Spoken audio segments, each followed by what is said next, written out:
اعوذ باللہ من الشیطان اللعین الرجیم بسم اللہ الرحمن الرحیم الحمد للہ وکفی وسلام علی عبادہ الذین اصطفی. درود بھیجیے محمد و آل محمد. اللہم صلی علی محمد و آل محمد. فقہ عزاداری کے عنوان سے ہماری ہر سال جب بھی پروگرام ہوتے ہیں تو اس پر مختلف موضوعات پر گفتگو چلتی ہیں، اور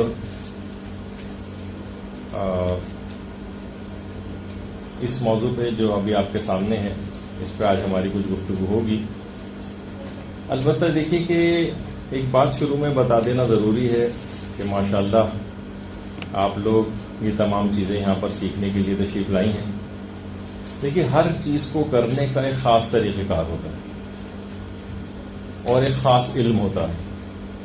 مثلا اگر آپ اس لحاظ سے دیکھیں تو مختلف، اگر آپ کوئی الیکٹرانک واشنگ مشین چلاتی ہیں اس کو بھی چلانے کا ایک خاص طریقہ کار ہوتا ہے، اس کا ایک خاص مینول ہوتا ہے آپریٹنگ. تو کسی بھی علم کے کو حاصل کر کے کسی کام کو شروع کیا جاتا ہے. اگر آپ اس علم کو مکمل طور پر حاصل نہ کریں اور کوئی بھی کام بغیر سیکھے ایسے ہی شروع کر دیں تو ہمیشہ نقصان اٹھانا پڑتا. آپ الٹے سیدھے بٹن اگر اس مشین کے دبانے لگیں یا کوئی اور ایسی مشین ہے جس کے الٹے سیدھے بٹن اگر دبا کے کام کیا جائے گا کہ ہم اس پہ کوئی کام کرنا چاہتے ہیں تو ہمیشہ نقصان ہوگا. اسی طریقے سے دیکھیے ہر عبادت کو کرنے کا بھی ایک الگ الگ طریقہ ہے، اس کے الگ مسائل ہیں. مثلا اگر آپ وضو کرتی ہیں وضو کے مسائل بالکل الگ ہیں. مثلا اگر آپ نمازیں پڑھتی ہیں تو نمازوں کے مسائل جو ہیں وہ بالکل الگ ہیں. حتیٰ کہ نمازوں میں بھی پنجگانہ نمازیں جو ہیں ان کے مسائل الگ ہیں، نماز عیدین کے مسائل الگ ہیں. نماز آیات پڑھتی ہیں ان کا طریقہ کار بالکل الگ ہے. نماز شب کا طریقہ کار بالکل الگ ہے. نماز غفیلہ کا طریقہ کار بالکل الگ ہے. اور نماز جعفر تیار ہے اس کا طریقہ کار بالکل الگ ہے. یعنی ان سب اگرچہ نماز ہی ہے لیکن ہر نماز کا ایک خاص اور ایک الگ طریقہ ہے. تو ان تمام عبادات کے حوالے سے بھی آپ کو الگ الگ طریقے کار کے اوپر عمل کرنا پڑے گا. سب کو ایک طریقے سے آپ نہیں کر سکتے کہ بھئی نماز ہی تو ہے تو بس میں اس نماز کو اسی ایک خاص پنجگانہ نمازوں کے طریقے پر پڑھوں گی، ایسا تو نہیں ہوتا نا. اسی طریقے سے مثلا روزہ ہے، روزہ بھی ایک عبادت ہے لیکن اس کے احکام بالکل الگ ہیں. حج آپ کرتی ہیں اس کے ہزاروں قسم کے فقہی احکام ہیں وہ بالکل الگ ہیں. اور اسی طریقے سے خمس دیتی ہیں آپ یا دیگر عبادات. اسی طریقے سے بالکل عزاداری بھی ہے. عزاداری کے بھی خاص احکام ہیں. اس کو خاص طرح سے لوگ سوچتے ہیں کہ بس یہ تو عشق کے معاملات ہیں، یہ تو اہل بیت سے محبت اور عقیدت کے معاملات ہیں، تو بس اس میں کوئی قاعدہ اور قانون نہیں، جبکہ ایسا نہیں. اچھا، اسی طرح سے جو ذاکری ہے اور ممبر کے اوپر آنا ہے اس کی بھی کچھ خاص طریقہ کار ہیں، کچھ خاص ذمہ داریاں ہیں.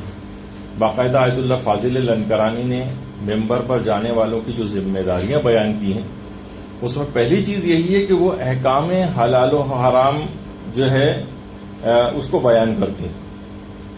یعنی جب کوئی ممبر پر جائے گا یا آپ کرسی کے اوپر بیٹھیں گی جا کر خطاب کرنے کے لیے تو آپ پر کچھ ذمہ داریاں آ جائیں گی. کم سے کم اتنا تو آپ کو واقف ہونا چاہیے کہ کم سے کم اتنا علم ہونا چاہیے کہ کم سے کم آپ کسی کو گمراہ نہ کر سکیں. یہ دیکھیے کم سے کم چیز بتائی جا رہی ہے. یعنی جب عام طور پر ذاکرات کو ہم دیکھتے ہیں کہ اس طرح سے احکامات کو بیان کرتی ہیں کہ اس کے اندر بے شمار غلطیاں ہوتی ہیں، ادھر ادھر کی سنی سنائی باتوں کو بیان کر رہی ہوتی ہیں، جبکہ فقہی مسئلے اس سے الگ ہوتی ہیں. تو آیت اللہ فاضل لنکرانی فرماتے ہیں کہ احکام حلال و حرام کو بیان کرنا، امر بالمعروف و نہی عن المنکر کرنا، آیات اور اقوال پیغمبر یا اقوال معصومین سے واضح نصیحت کرنا، اہل بیت کے فضائل و مصائب وغیرہ یا ان کے اصحاب کے فضائل و مصائب کو بیان کرنا، یہ کسی بھی اہل ممبر کا ایک طریقہ کار ہونا چاہیے. یہ ذمہ داریاں اس کے اوپر عائد ہوتی ہیں. خواتین کے ساتھ ایک مسئلہ یہ ہے کہ جو بھی وہ مجالس اعضاء پڑھتی ہیں عام طور پر دیکھنے میں آتا ہے کہ اگر کوئی خاتون خاص طور پر تبلیغ دین کر رہی ہے تو اس کو رٹے رٹائے انداز سے کرنے کی کوشش کرتی ہیں، سمجھ کر، خاص مشن کے طور پر اپنا کر، اس فیلڈ کی بہت ساری معلومات کو حاصل کر کے، علم حاصل کر کے، ان احکامات کو اچھی طریقہ سے پڑھ اور سمجھ کے جو اس کو وہاں پر بیان کرنا ہے پھر اس کو بیان کرنا چاہیے۔ اس میں عام طور پر خواتین میں ہم یہ دیکھتے ہیں کہ افراط و تفریط کا پہلو بہت زیادہ ہے۔ دیکھیے بعض اوقات یہ ہوتا ہے کہ کسی بھی تبلیغ کے لیے بھی اگر آپ جائیں اور آپ نے مناسب طور پر فقہ کو حاصل نہیں کیا ہوا ہے تو ہمیشہ وہ شخص افراط و تفریط کا شکار ہو جائے گا۔ کتنے ہمارے ایسے بڑے علماء بھی ہیں، گزرے بھی ہیں اور موجود بھی ہیں کہ وہ خود فرماتے ہیں کہ جب تک، یعنی ان کی خاص فیلڈ تھی فلسفہ، وہ خود بھی فلسفی ہیں ابھی بھی، وہ کہتے ہیں کہ جب تک ہم فقہ اور اصول وغیرہ کے اندر نہیں آئے، ہم میں وہ شخصیت کے اندر وہ بیلنس ہمارے پیدا نہیں ہوا۔ یعنی یہ ایک بہت ضروری ہوتا ہے کہ بہت سے علوم کے اندر بہت زیادہ لوگ حاصل کر لیتے ہیں، لیکن فقہ کے اندر اگر کمزوری آ گئی تو پھر کچھ گمراہی کے امکانات بڑھتے چلے جاتے ہیں۔ وہ خود بھی گمراہ ہوتے ہیں، ہونے کے امکانات ہوتے ہیں اور دوسروں کو بھی گمراہ کر سکتے ہیں۔ اچھا، فقہ جاننے کا ایک فائدہ یہ ہوتا ہے کہ تبلیغات دین میں آپ کبھی بھی افراط و تفریط کا شکار نہیں ہوتی۔ دیکھیے بعض اوقات ذاکرات جو ہوتی ہیں خاص مائنڈ سیٹ بھی ان کا ہو جاتا ہے، اور آج کل سوشل میڈیا کا دور ہے، مثلا 2-3 ذاکروں یا 2-3 مولوی حضرات کا جو کہ خاص کوئی نظریہ یا انٹینشن کوئی چیز ہوتی ہے، اس کے آپ نے 2-3 کلپ سنے، 2-3 پوسٹیں ادھر ادھر سے ایک موضوع کے اوپر آپ نے پڑھ لی، تو بس وہی بالکل نظریہ آپ نے بنا لیا اور سمجھا کہ شاید حق یہی ہے اور وہ بیان کرنا شروع کر دیا، نہ اپنے مرجع کا فتویٰ نہ دیگر مجتہدین کے فتاووں سے واقفیت، تو نتیجہ یہ کہ گمراہی کے امکانات اس لحاظ سے بڑھتے چلے جاتے ہیں۔ اور افراط و تفریط کہاں ہوتی ہے؟ مثلا کسی بھی چیز کو اگر آپ نے اس طرح سے، مثلا کسی نیکی کی حمایت اگر آپ کرنا چاہیں گی تو اتنی حمایت کر دیں گی، اتنی حمایت کر دیں گی کہ ایسا لگے گا یہ مستحب نہیں ہے بلکہ واجب ہے۔ اور کبھی کسی مکروہ کام کی یا ناپسندیدہ کام کی مذمت پہ آئیں گی تو اس قدر مذمت ہو جائے گی کہ لگے گا کہ یہ حرام کام ہے۔ تو افراط و تفریط سے انسان کو اپنے آپ کو بچانا ہے، اور یہ علم دین اور علم فقہ آپ کو بتائے گا کہ کہاں آپ یہ والی گڑبڑ کر رہے ہیں۔ مثلا یہ کہ بہت ساری خواتین ہیں کہ اگر کبھی وہ بیان کرنا چاہتی ہیں کہ جناب مثلا زیارت امام حسین کی کس قدر فضیلت ہے، تو وہ 2-4 چیزوں سے اور احادیث سے اس طرح سے کچھ استنباط ہوتا ہے کہ لگتا ہے کہ زیارت کرنا واجب ہے۔ وہ تاکیدات کے اعتبار سے چیز آئی۔ مثلا اگر حج کی بھی تاکید بیان کرنی ہے تو بعض اوقات ایسا لگے گا کہ وہ جس شخص کے اوپر حج واجب بھی نہیں ہے وہ سوچے گا کہ میں اپنے گھر بار وغیرہ کو بیچ کے حج پہ چلا جاؤں، یہ افراط و تفریط ہوتا ہے۔ اچھا، ایک تو چیز یہ ہو گئی کہ یہ آپ کو ایک بیچ میں بلکہ شروع میں ہی میں نے اس چیز کو ضروری سمجھا کہ علم دین کے اعتبار سے ایک ذاکرہ کو کچھ ذمہ داریاں ہیں اور کچھ فوکس کرنا ہے، کیونکہ لگتا ایسا ہے کہ جو ذاکری سیکھنے کے اعتبار سے جو اشتہار وغیرہ آتا ہے مدرسے کا، تو لوگ سوچتے ہیں کہ بس ہم وہ برساتی ٹائپ کی ایک ذاکرہ ہوں گی، جب ایام میں آز آئیں گے تو ہم 4-5-10 مجلس اس طرح سے رٹ لیں گے، وہ جا کے ممبروں پہ بیٹھیں گے، ادھر ادھر سے مجالس وغیرہ لیں گے اور بس پڑھیں گے اور اس کے بعد سلسلہ ختم ہو جائے گا۔ جو باقاعدہ خاص نظریے کے تحت اس فیلڈ کے اندر آئیں ان کے لیے پھر یہ باتیں ہیں کہ ان کو علم اپنا بڑھانا پڑے گا مسلسل۔ اچھا، صرف خالی یہی بات نہیں بلکہ ایک دوسری چیز اور بھی ہے کہ ذاکرہ کو مسلسل ایک اگر کوئی واقعتاً تبلیغ کے لیے اس فیلڈ میں آئے تو ذاکرہ کو لوگوں کو شبہات سے نکالنا بھی آنا چاہیے۔ شبہات سے نکالنا، شیعت پہ کتنے اعتراضات روزانہ کی بنیاد پہ کیے جا رہے ہیں جب سے سوشل میڈیا آزاد ہوا ہے، بلکہ سوشل میڈیا جب سے آیا ہے ہر شخص کے ہاتھ میں، ہر شخص مختلف اعتراضات اور انحرافات کی زد میں، تو آپ کو یہ چاہیے کہ لوگوں کو روزانہ کی بنیاد پر جس قدر بھی ہو سکے اس لحاظ سے تبلیغ کریں، اور جب بھی کوئی مجلس پڑھنے جائیں، اب آپ دیکھیں کتنے اعتراضات شیعت کے اوپر ہوتے ہیں۔ میں اس کی تفصیل میں نہیں جا رہا، صرف آپ کو ہم نے اس پہ مدرسہ اس لحاظ سے کام بھی کرتا ہے۔ آپ نے اگر دیکھا ہوگا مدرسے کا جو فیس بک پیج ہے کچھ اور، تو وہ مختلف اعتراضات کو باقاعدہ ایڈریس کر کے اس کے جوابات بھی لوگوں کو بتائے جاتے ہیں۔ مثلا یہ آپ کالا کپڑا کیوں پہنتے ہیں جبکہ روایات میں تو ممانعت آئی ہے، مثلا شیعہ جو ہے امام بارگاہ کیوں بناتے ہیں، یا آپ کو تقریروں کے اندر کوشش کریں کہ ہر مجلس کے اندر کم سے کم ایک شبہ کہ جوابات آپ ضرور دے دیں. اسی طریقے سے مثلا جناب مرنے والوں جو شہید ہوتے ہیں، شہید تو زندہ ہوتا ہے تو شہید کے اوپر رویا کیوں جاتا ہے؟ عموماً باہر سے جو ہی اعتراض آتا ہے. اور جناب امام حسین علیہ السلام کو جب معلوم تھا کہ وہ کربلا میں شہید ہو جائیں گے تو انہوں نے اپنی جان کیوں نہیں بچائی؟ یہ ہر دفعہ یہ سوال آتا ہے، ان کے جوابات دیں. روایات میں تو نوحہ کرنے کو منع کیا گیا ہے، پھر مجالس میں نوحے کیوں پڑھے جاتے ہیں؟ یہ روزانہ کی بنیاد پہ یہ سوالات جو ہیں مدرسہ لوگ بھجواتے ہیں، علماء سے دریافت کر رہے ہوتے ہیں. 3 دن سے زیادہ تو سوگ کو تو رسول اللہ نے منع کیا ہے، تو پھر شیعہ پورے سال اس طرح سے ہر سال سوگ کیوں مناتے ہیں اور اتنے زیادہ دن کیوں مناتے ہیں؟ ان سب کے جوابات ہیں جو کہ آپ کو بھی دینے. اسی طریقے سے مثلا ٹھیک ہے گریہ کرنے کی ایک حد تک پرمیشن ملتی ہے، لیکن یہ سر و سینہ پیٹنے کی آپ کو کیا ضرورت ہے؟ یہ ہر دفعہ کا ایک چیز ہوتی ہے. اور کیا ہے کہ یہ روزانہ کی بنیاد پر اسکولز میں، کالجز میں، یونیورسٹیز میں اور جو ملازمت کے لیے خواتین جاتی ہیں، مرد حضرات جاتے ہیں، روزانہ کی بنیاد پہ ان سے سوالات ہوتے ہیں اور خاطر خواہ جوابات ان کے پاس نہیں ہوتے. تو یہ ہر مجلس کے اندر کوئی نہ کوئی ایک اس طرح سے سوال کا جواب جو ضرور دیا جائے. 1400 برس بیت گئے ہیں اس واقعے کو، بس ہو کے ختم ہو گیا. اب بار بار ہر سال یہ گریہ اور ماتم برپا کرنے کی کیا ضرورت ہے؟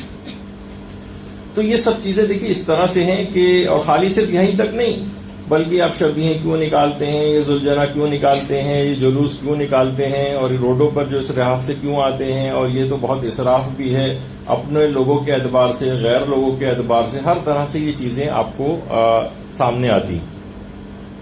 اور خاص طور پر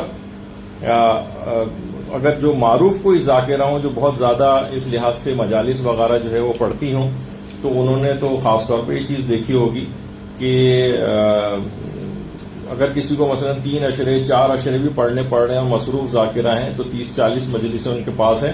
تو اس طرح سے ایک ایک کو شبہ کو بھی اگر ہر مجلس کے اندر وہ زائل کریں تو 30-40 شبہات کو تو کم سے کم لوگوں سے وہ دور کر سکتی ہیں. تھوڑی سی تیاری کرنی پڑے گی، کون سا اتنا زیادہ پوری ایک ہی موضوع کے اوپر آپ کو لینی ہوتی ہے.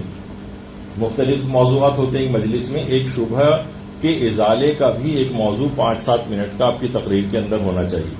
اس سے لوگوں کا ایک شوق اور دلچسپی بھی برقرار رہے گی اور لوگوں کو یہ احساس ہوگا کہ ہاں یہ چیزیں ہمیں پتہ ہونی چاہیے، کیونکہ آئے دن روزانہ کی بنیاد پر یہ سوالات شیعوں سے کیے جاتے ہیں.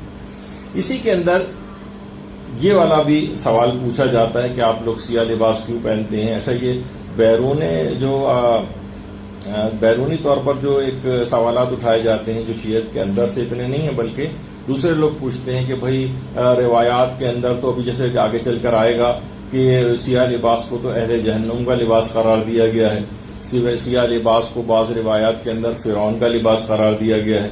تو پھر آپ لوگ جب یہ اس کی ممانعت آئی ہے اور یہ پوسٹیں غیر شیعہ افراد کی طرف سے یا متعصب افراد کی طرف سے مسلسل محرموں کے اندر ڈالی جاتی ہیں، تو لوگ بڑے پریشان ہو کر ان کے جوابات پوچھتے ہیں. دیکھیے ہماری اپنی کتابوں کے اندر ہے، دیکھیے خود بہار کا ریفرنس اس کے اندر دیا ہوا ہے.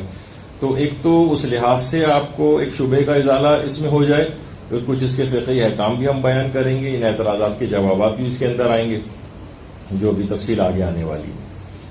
سب سے پہلے تو ہم ایک فقہی اعتبار سے اس کو دیکھ لیں اس مسئلے کو کہ دیکھیے عام طور پر جو سیاہ لباس پہنا جاتا ہے عام حالات میں بھی پہنا جاتا ہے، عام حالات کے اندر جو سیاہ لباس پہنا جاتا ہے اس کا فقہی حکم کیا ہے؟ نماز میں اگر سیاہ لباس پہنا ہو تو اس لباس میں نماز کا حکم کیا ہے؟ اور کون سے فقہا ہیں؟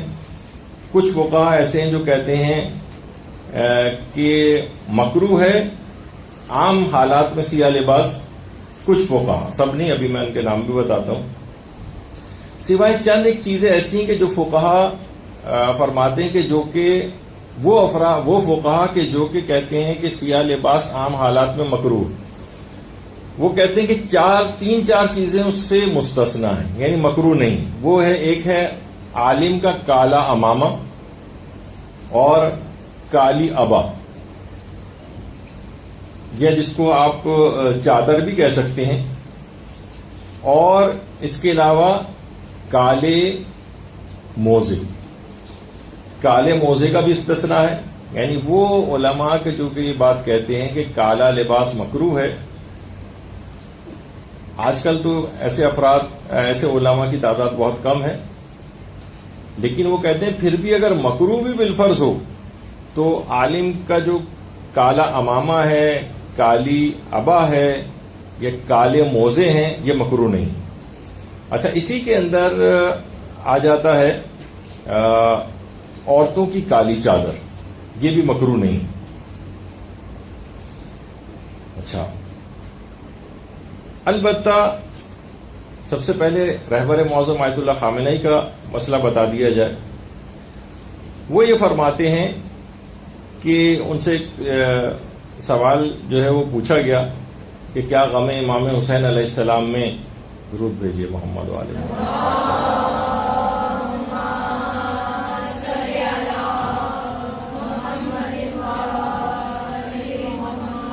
وہ فرماتے ہیں نماز میں تو مکروہ ہے کالا لباس پہننا، لیکن جو ایام عاشورہ اور غم امام حسین علیہ السلام میں کے جو غم کے ایام ہیں اس میں اس کا مکروہ ہونے کی کراہیت ثابت نہیں، معلوم نہیں ہے کہ یہ مکروہ ہے یا نہیں، بلکہ یہ باعث اجر و ثواب بھی ہے. اچھا، آیت اللہ سیستانی کا جو فتویٰ اس کے اندر لکھا ہوا ہے، عام طور پر میں ایک چیز اور بتا دوں کہ اگر آپ نمازی کے لباس کے احکام وغیرہ اگر آپ پڑھیں توضیح المسائل کے اندر تو اس میں مکروہات کی لسٹ کے اندر لکھا ہوا ہے کہ سیاہ لباس میں نماز پڑھنا. اچھا، کچھ جگہوں پہ اس سادہ طریقے سے لکھا ہوا ہے، کچھ جگہ پہ لکھا ہوا ہے کہ فقہا یہ فرماتے ہیں کہ سیاہ لباس میں نماز مکروہ. اچھا، جب بھی مجتہد یہ بات کہے کہ فقہا یہ فرماتے ہیں یا علماء کا کہنا یہ ہے، تو اس کے معنی یہ ہوتے ہیں کہ اس کا اپنا نظریہ یہ نہیں، لیکن وہ اس کی مخالفت بھی نہیں کرنا چاہتا. یعنی کہتا ہے بہتر ہے کہ بچا جائے تو کوئی اس میں ایسا کوئی مذائقہ نہیں ہے، لیکن یہ کہ کم سے کم اس کا اپنا نظریہ یہ نہیں. تو آیت اللہ سیستانی یہ فرماتے ہیں کہ نہ تو عام حالات میں سیاہ لباس کی کراہیت ثابت ہے اور نہ ہی نماز کے اندر، یعنی بالکل جائز ہے. آیت اللہ سیستانی اور خاص طور پر جو فتاوے استفتاحات وغیرہ مستقل ان سے جو پوچھے جاتے ہیں، جو وہاں سے جواب آ رہے ہیں، اس میں وہ کہتے ہیں مطلق طور پر سیاہ لباس کی کراہیت کا مسئلہ ہی نہیں ہے. یعنی نہ عام حالات میں مکروہ ہے پہننا اور نہ ہی نماز میں پہننا مکروہ. اور عزائے امام میں اگر پہنا جائے تو بہت ہی بہتر ہے، مستحسن ہے، فضیلت کا باعث ہے، انشاءاللہ باعث اجر و ثواب بھی. اور صرف آیت اللہ سیستانی نہیں بلکہ علماء فرماتے ہیں کہ آیت اللہ اسحاق فیاض کا بھی یہی نظریہ، وہ بھی اس کی کراہیت کے قائل نہیں ہیں. یا جیسے مثلا آیت اللہ شیخ جواد تبریزی تھے، وہ کہتے تھے کہ کم سے کم اگر عام حالات میں اس کا پہننا مکروہ بھی ہو، یعنی نماز میں اگر اس کا پہننا مکروہ بھی ہو، تب بھی اگر عزائے امام میں اگر اس نے پہنا ہوا ہے تو عزائے امام میں اس لباس میں نماز بھی پڑھ سکتا ہے، یعنی مکروہ نہیں. یعنی عزائے امام کے اعتبار سے بہت زیادہ باعث شرف اور فضیلت ہے سیاہ لباس، اگر اس میں اس کی نیت سے پہنا جائے. اور اسی میں اگر آپ نماز بھی پڑھ لیں تو عام حالات میں اگر نماز مکروہ ہونا تھی تو عزائے امام میں اگر آپ نے سیاہ لباس پہنا ہوا ہے تو نماز مکروہ نہیں. اور علماء فرماتے ہیں آیت اللہ حافظ بشیر نجفی کا بھی یہی نظریہ ہے، وہ بھی عام حالات میں یا اس کے علاوہ بھی لباس سیاہ کی کراہیت کا مسئلہ نہیں. اور عزائے امام میں اگر پہنا جائے، اس نیت سے پہنا جائے، تو بہت سارے مجتہدین کے نزدیک تقریباً سبھی اس بات کو کہتے ہیں کہ باعث فضیلت ہے، باعث اجر و ثواب ہے. اور کچھ علماء تو ایسے ہیں جو کہتے ہیں پکا مستحب ہے عزائے امام کے اندر پہننا، جیسے کہ آیت اللہ وحید خراسانی یا جیسے آیت اللہ اسحاق فیاض، وہ کہتے ہیں مستحب ہے، یعنی بالکل آپ پکی مستحب ہونے کی نیت کر سکتے ہیں اگر عزائے امام میں غم امام مظلوم میں آپ نے سیاہ لباس کو پہنا ہوا ہے. اچھا، جیسے کہ ابھی ہم نے کہا کہ اگر کوئی شخص ہے مثلا اس نے سیاہ لباس پہنا ہوا ہے یا کسی ایسے مجتہد کی تقلید میں ہے اور اس نے غم امام میں پہنا ہوا ہے سیاہ لباس، اور اس کے بعد اس کو مثلا نماز پڑھنے کے لیے جانا پڑتا ہے اور وہ اسی کے اندر نماز پڑھ رہا ہے، تو جیسے کہ ابھی آپ نے سنا کہ آیت اللہ شیخ جواد تبریزی کا بھی یہ نظریہ تھا کہ پھر عزائے امام میں اگر پہنا ہے تو اس کی کراہیت نماز میں بھی ختم ہو جاتی. تو اس طرح سے اچھا بہت سی روایات میں اگر ہم دیکھیں آئمہ اور جو سیرت اہل بیت ہے یا پیغمبر اسلام کی سیرت ہے اس میں بھی بات پتہ چلتی ہے. باقاعدہ جو ہماری کتاب ہے بصائر الدرجات اس میں ایک حدیث موجود ہے کہ جس وقت پیغمبر ختمی مرتبہ صلی اللہ علیہ وآلہ وسلم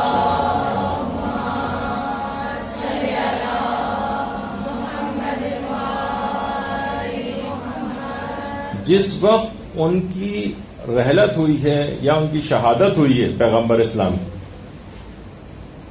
یا اس کو کہا جائے چلے وصال ہوا ہے ان کا, تو اس وقت بھی آپ نے سیاہ لباس پہنا ہوا تھا. بصائر الدرجات کے اندر باقاعدہ ایک روایت اس سلسلے میں موجود ہے.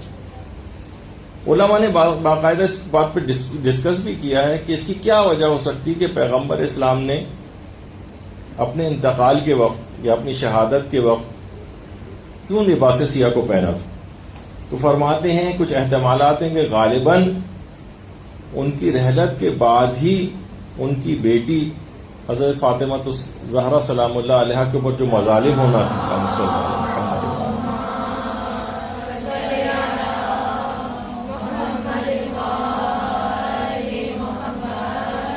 کہ دروازے پر لوگ آگ لے کر آئے, کتنے مصائب ہوئے, دروازہ جو ہے وہ جلایا گیا اور شکم مادر میں وہ بچہ محسن وہ شہید ہو گیا, اور اسی کے صدمے سے حضرت زہرا کتنی جلد اس دنیا سے رخصت ہوئیں. تو پیغمبر اسلام نے ان غموں کی اور ان مصیبتوں کی نشاندہی کے طور پر اس لباس کو ممکن ہے کہ پہناؤ. اور بحر الانوار کی جلد نمبر 43 میں بھی یہ بات موجود ہے کہ پیغمبر اسلام کی رحلت میں غم کے اظہار کے طور پر حضرت زہرا سلام اللہ علیہ نے باقاعدہ غم کے اظہار کے طور پر سیاہ رنگ کا ایک کپڑا اپنے سر کے اوپر بھی باندھا ہوا تھا. اور عربوں کے اندر بھی یہ عورتوں کے غم کی علامت شمار ہوتی تھی. اس غم کی علامت کے طور پر سیاہ رنگ کا ایک کپڑا حضرت زہرا نے اپنے سر کے اوپر بھی باندھا ہوا تھا. تو اور اس کو روایت میں کہ مسلسل باندھے رکھتی تھی. بلکہ روایت میں یہ بھی بات آئی ہے کہ جس وقت بیعت کا مطالبہ ہوا تھا اور ظالم اور اشقیاء نے گھر کے اوپر ہجوم کر لیا تھا اور حضرت زہرا دروازے کے پیچھے تھی, اس وقت بھی مکمل حجاب کے ساتھ اپنے سر پر اس سیاہ کپڑے کو باندھا ہوا تھا جو علامت غم کے طور پر پیغمبر کی رحلت کے بعد سے مسلسل اپنے سر پہ باندھے رکھتی. اور جس وقت وہ بھی واقعات روایات کے اندر جو ہے آپ کو ملتی ہیں, اگر آپ اس لحاظ سے ان کو تلاش کریں, کہ امام حسین علیہ السلام کی شہادت کے بعد جب وہ خواب جو روایت میں کہ دربار یزید میں حضرت سکینہ سلام اللہ علیہ نے سنایا تھا, دربار یزید میں, جسے علامہ مجلسی نے بہار میں بھی لکھا ہے اور مستدرک الوسائل میں مرزا حسین نوری نے لکھا ہے کہ حضرت سکینہ سلام اللہ علیہ فرماتی ہے, درود بھیجیے محمد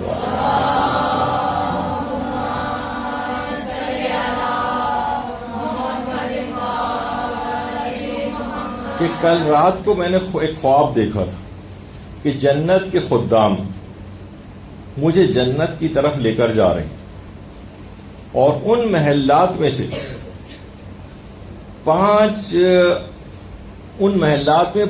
نورانی شخصیات موجود ہیں.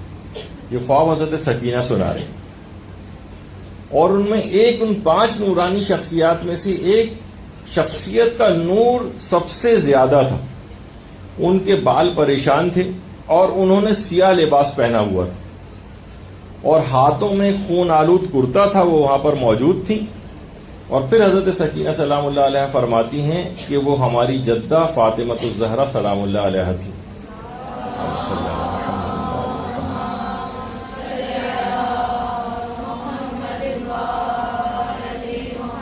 ہمارے ایک عالم فخر الدین تروہی گزرے ہیں, انہوں نے منتخب میں بھی اس خواب کو جو ہے وہ لکھا ہے. اور اس لحاظ سے اگر آپ دیکھیں تو اس خواب کے اندر بھی حضرت زہرا نے جو کہ برزخی زندگی جو ہے وہ گزار رہی ہیں, اس میں بھی غم امام مظلوم میں سیاہ لباس کا تذکرہ اس روایت کے اندر اس لحاظ سے آیا ہے. تو پیغمبر اسلام کی سیرت کے حوالے سے آپ نے دیکھا کہ انہوں نے وقت انتقال سیاہ لباس پہنا ہوا تھا. حضرت زہرا کا آپ نے دیکھا کہ غم میں مسلسل سیاہ رنگ کا ایک کپڑا جو ہے وہ سر کے اوپر باندھے رکھتی تھی, اور شہادت کے بعد بھی عالم برزخ میں عزاداری کا جو خواب آپ نے ابھی سنا اس میں بھی سیاہ لباس ہی پہنا ہوا تھا. اس کے علاوہ بھی جتنے بھی خواب مکاشفات اور یہ اگر آپ پڑھیں جس کے اندر ایک سیاہ پوش بی بی کا تذکرہ بار بار آتا ہے, سیاہ پوش, تو یعنی مستقل سیاہ لباس کو غم کے اندر پہنا ہوا. اور خود پیغمبر اسلام ختمی مرتبت صلی اللہ علیہ وآلہ وسلم اور حضرت امیر المومنین اللہم صلی اللہ علیہ وسلم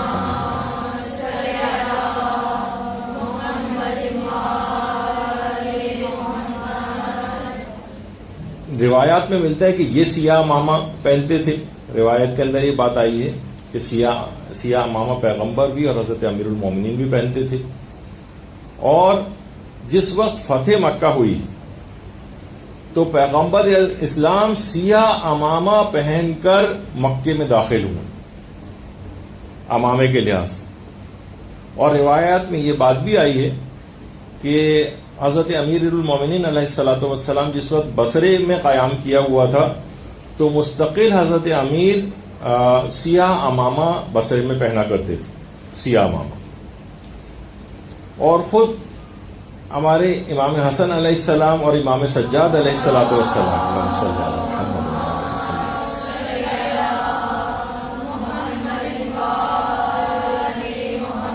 ان کے بھی کالا امامہ پہننے کی روایات جو ہیں وہ آئی ہیں. اور سیاہ لباس میں عزاداری کے عنوان سے سیرت آئمہ بھی اس کے اندر شامل. باقاعدہ سوگ نامہ آئمہ نور کے نام سے بہت سے رسالے لکھے گئے ہیں. اس کے اندر بھی ازبغ ابن نباتہ جو کہ صحابی تھے امام کے, وہ ذکر کرتے ہیں کہ جس وقت حضرت امیر المومنین علیہ الصلوۃ والسلام کی شہادت واقع ہو گئی تھی تو امام حسن علیہ السلام اور امام حسین علیہ السلام جس وقت مسجد کوفہ میں داخل ہوئے ہیں, یعنی ابھی شہادت ہوئی ہے, اور اس کے بعد امام حسن اور امام حسین جس وقت مسجد کوفہ میں شہادت کے بعد داخل ہوئے ہیں تو ازبغ فرماتے ہیں کہ دونوں نے لباس سیاہ پہنا ہوا تھا, دونوں نے. اور باقاعدہ جو شرح نہج البلاغہ بھی ہے ہمارے علماء اہل سنت میں سے ایک ابن ابی الحدید معتزلی, انہوں نے شرح نہج البلاغہ لکھی ہے.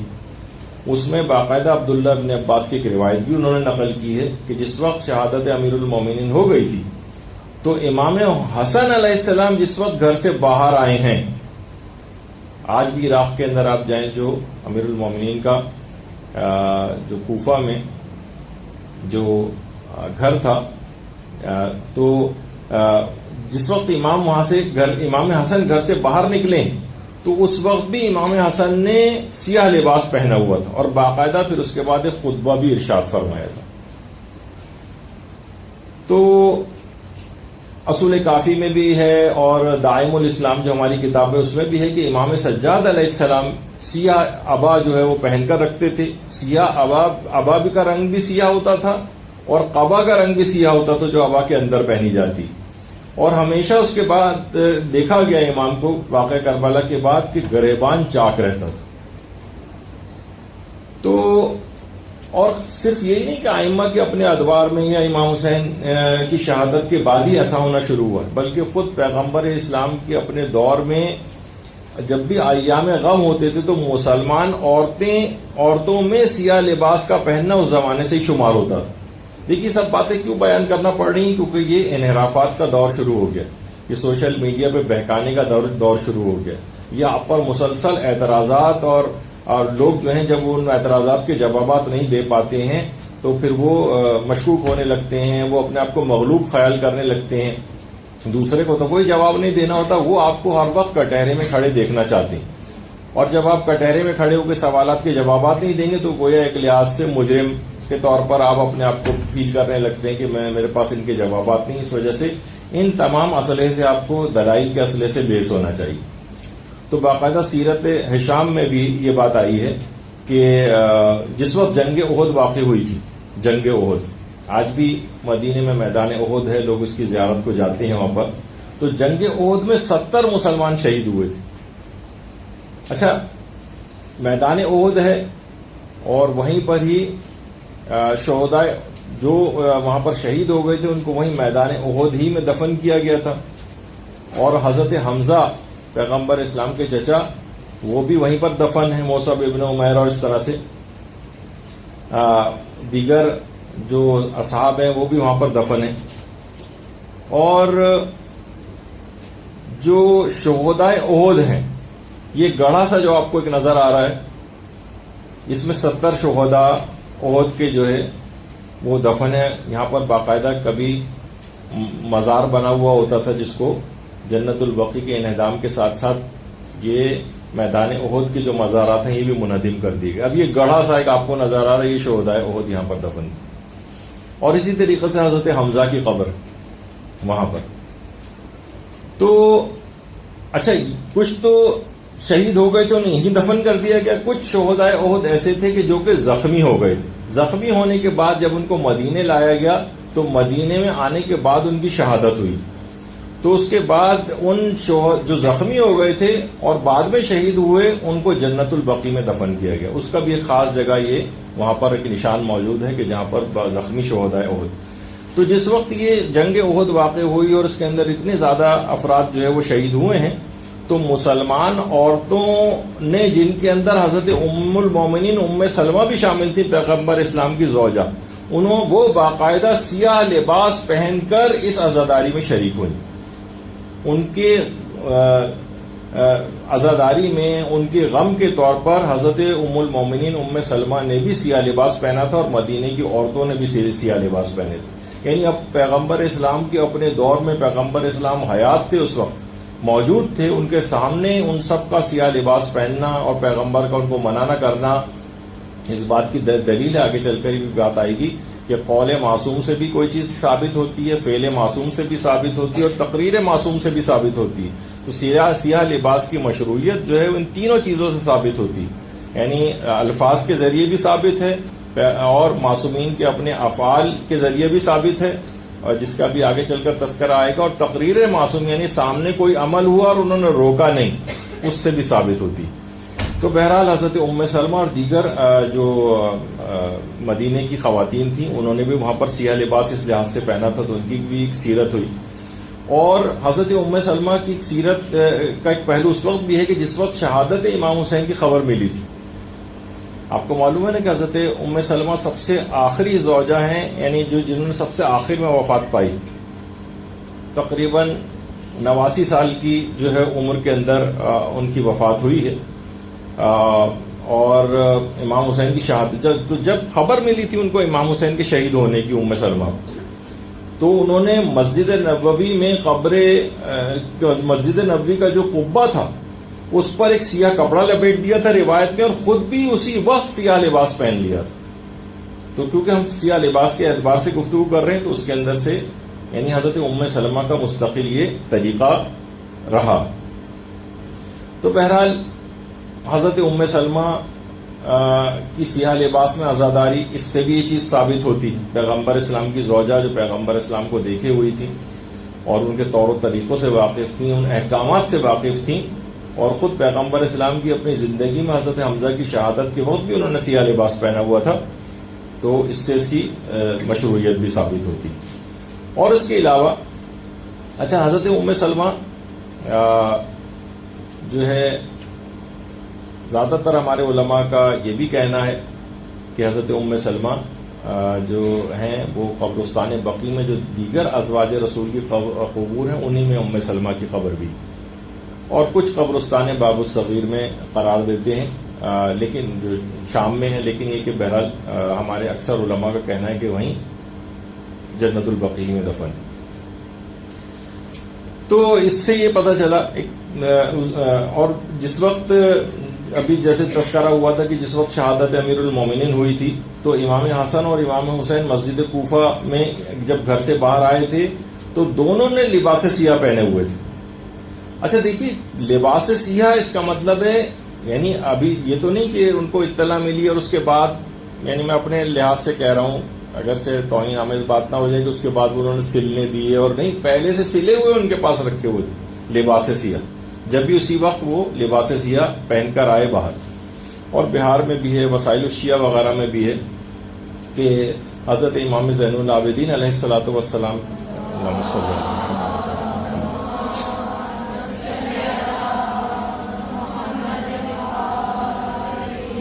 ان کے فرزندوں میں سے ایک فرزند نقل کرتے ہیں کہ جس وقت امام حسین علیہ السلام کی شہادت ہو گئی تھی تو زینان بنو ہاشم جو تھیں وہ مستقل سیاہ لباس پہن کر رکھتی تھیں، یعنی بنو ہاشم کی خواتین مستقل سیاہ لباس پہن کر رکھتی تھیں اور سردی اور گرمی کی کوئی پرواہ نہیں کرتی تھیں. یعنی چاہے وہ لباس موٹا ہو، کسی بھی طرح کا ہو، سردی گرمی ایک ہی لباس ہوتا تھا، بس مستقل لباس سیاہ، اور مستقل عزاداری میں مشغول رہتی تھیں. یہاں تک کہ میرے والد امام زین العابدین علیہ السلام ان کے فرزند فرماتے ہیں کہ ان کے لیے مستقل کھانے پکوا کر بھجوایا کرتے تھے کہ ان کو عزاداری میں مصروف رہنے دو، اور تبرک اور کھانوں کا انتظام یہ امام زین العابدین کے اپنے ہاتھ میں تھا. اور روایت میں یہ بھی آیا ہے کہ جب یزید بہرحال مجبور ہو گیا تھا اور آثار انقلاب کچھ نمودار ہونے لگے تھے اور اپنے اوپر سے اس قتل امام حسین کا وہ بھی ہٹانا چاہتا تھا وہ، تو اس نے عزاداری کی اجازت بھی دے دی تھی اور ایک گھر بھی مہیا کر دیا تھا. یا مثلا اس زندان کے اندر بھی اس نے اجازت دے دی تھی کہ خاندان اہل بیت کی خواتین جو ہے وہاں پر مستقل عزاداری کریں. تو وہاں پہ بھی ملتا ہے کہ جو قریشی خواتین تھیں انہوں نے سیاہ لباس پہن لیے تھے اور مسلسل 7 روز تک عزاداری کرتی رہیں. باقاعدہ مقتل ابی مخنف میں بھی ہے اور بہار میں بھی ہے، مستدرک الوسائل وغیرہ کے اندر بھی روایت ہے کہ سیاہ لباس ان سب نے پہن لیے تھے اور مسلسل 7 روز تک عزاداری کرتی رہیں. اور اسی طرح سے حضرت اسماء بنت امیس، حضرت اسماء بنت امیس کون تھی؟ ابتدائی طور پر حضرت جعفر طیار کی زوجہ تھی. جعفر طیار جنہوں نے حبشہ ہجرت کی تھی، حضرت جعفر طیار کے ساتھ اسماء بھی گئی تھی. لیکن اس کے بعد پھر جب جنگ موتا واقع ہوئی اور حضرت جعفر طیار کی جنگ موتا میں شہادت ہو گئی، شہید کر دیے گئے، اور آج بھی جو جارڈن ہے اردن، وہاں پر حضرت جعفر طیار کی قبر مبارک ہے اور جنگ موتا کے بعد وہاں پر دفن کیے گئے تھے. اور عالم اسلام کی قسمت کو کیا کہا جائے کہ حضرت جعفر طیار کا جو مزار تھا داعش نے باقاعدہ اس کو بھی آگ لگائی تھی. تو پیغمبر اسلام کا اتنا جلیل القدر صحابی اور عالم اسلام کے کان پر جوں بھی نہیں رینگی، یہاں پر کوئی اس کا خاص ری ایکشن بھی دیکھنے میں نہیں آیا، اور داعش نے ان کے قبر کو بھی اور ان کے مزار کو بھی اس طرح سے آگ لگا کے تباہ کیا تھا. اور یہ اسی زمانے میں تھا جب حضرت حجر ابن عدی کی قبر کو باقاعدہ کھودا گیا تھا شام میں، اور ان کی زری وغیرہ کو سب توڑ پھوڑ کی تھی، اور باقاعدہ قبر کھود کر جس میں اطہر حجر ابن عدی جو ہے ان کو نکال کر لے جانا چاہتے تھے. لیکن خود وہاں کے اپنے متولی نے یہ بات کہی کہ کتنا بھی کھودتے چلے گئے لیکن حجر کا جسم کہیں بھی ظاہر نہیں ہوا. بہرحال ایک فیک تصویر جو ہے اس زمانے میں کافی انٹرنیٹ اور سوشل میڈیا اور اخبارات کے اندر بھی شائع ہوئی تھی کہ حجر کا جسم ظاہر ہو گیا تھا اور یہ ان کی تصویر ہے. وہ سب جعلی تصویر تھی. جو خود وہاں کے متولی ہیں حجر کے روضے کے، انہوں نے کہا کہ کتنا ہی کھودتے چلے گئے لیکن حجر کا جسم ظاہر نہیں ہوا تھا. تو یہ ایک مظالم کی ایک داستان ہے. تو بہرحال وہی جعفر طیار ہیں. ان کی جب شہادت کے بعد اسماء بنت امیس کہ جیسی ان کو جعفر کی شہادت کی خبر ملی، اسی وقت اسماء بنت امیس نے جو ہے وہ سیاہ لباس پہن لیا تھا. اور بعد میں اسماء بنت امیس کی شادی جو ہے خلیفہ اول سے بھی ہوئی تھی، اور اس کے بعد پھر جب وہ دنیا سے گئے تو اس کے بعد حضرت امیر المومنین علیہ الصلوۃ والسلام سے بھی اسماء کی شادی ہوئی. اللہم صل علی محمد.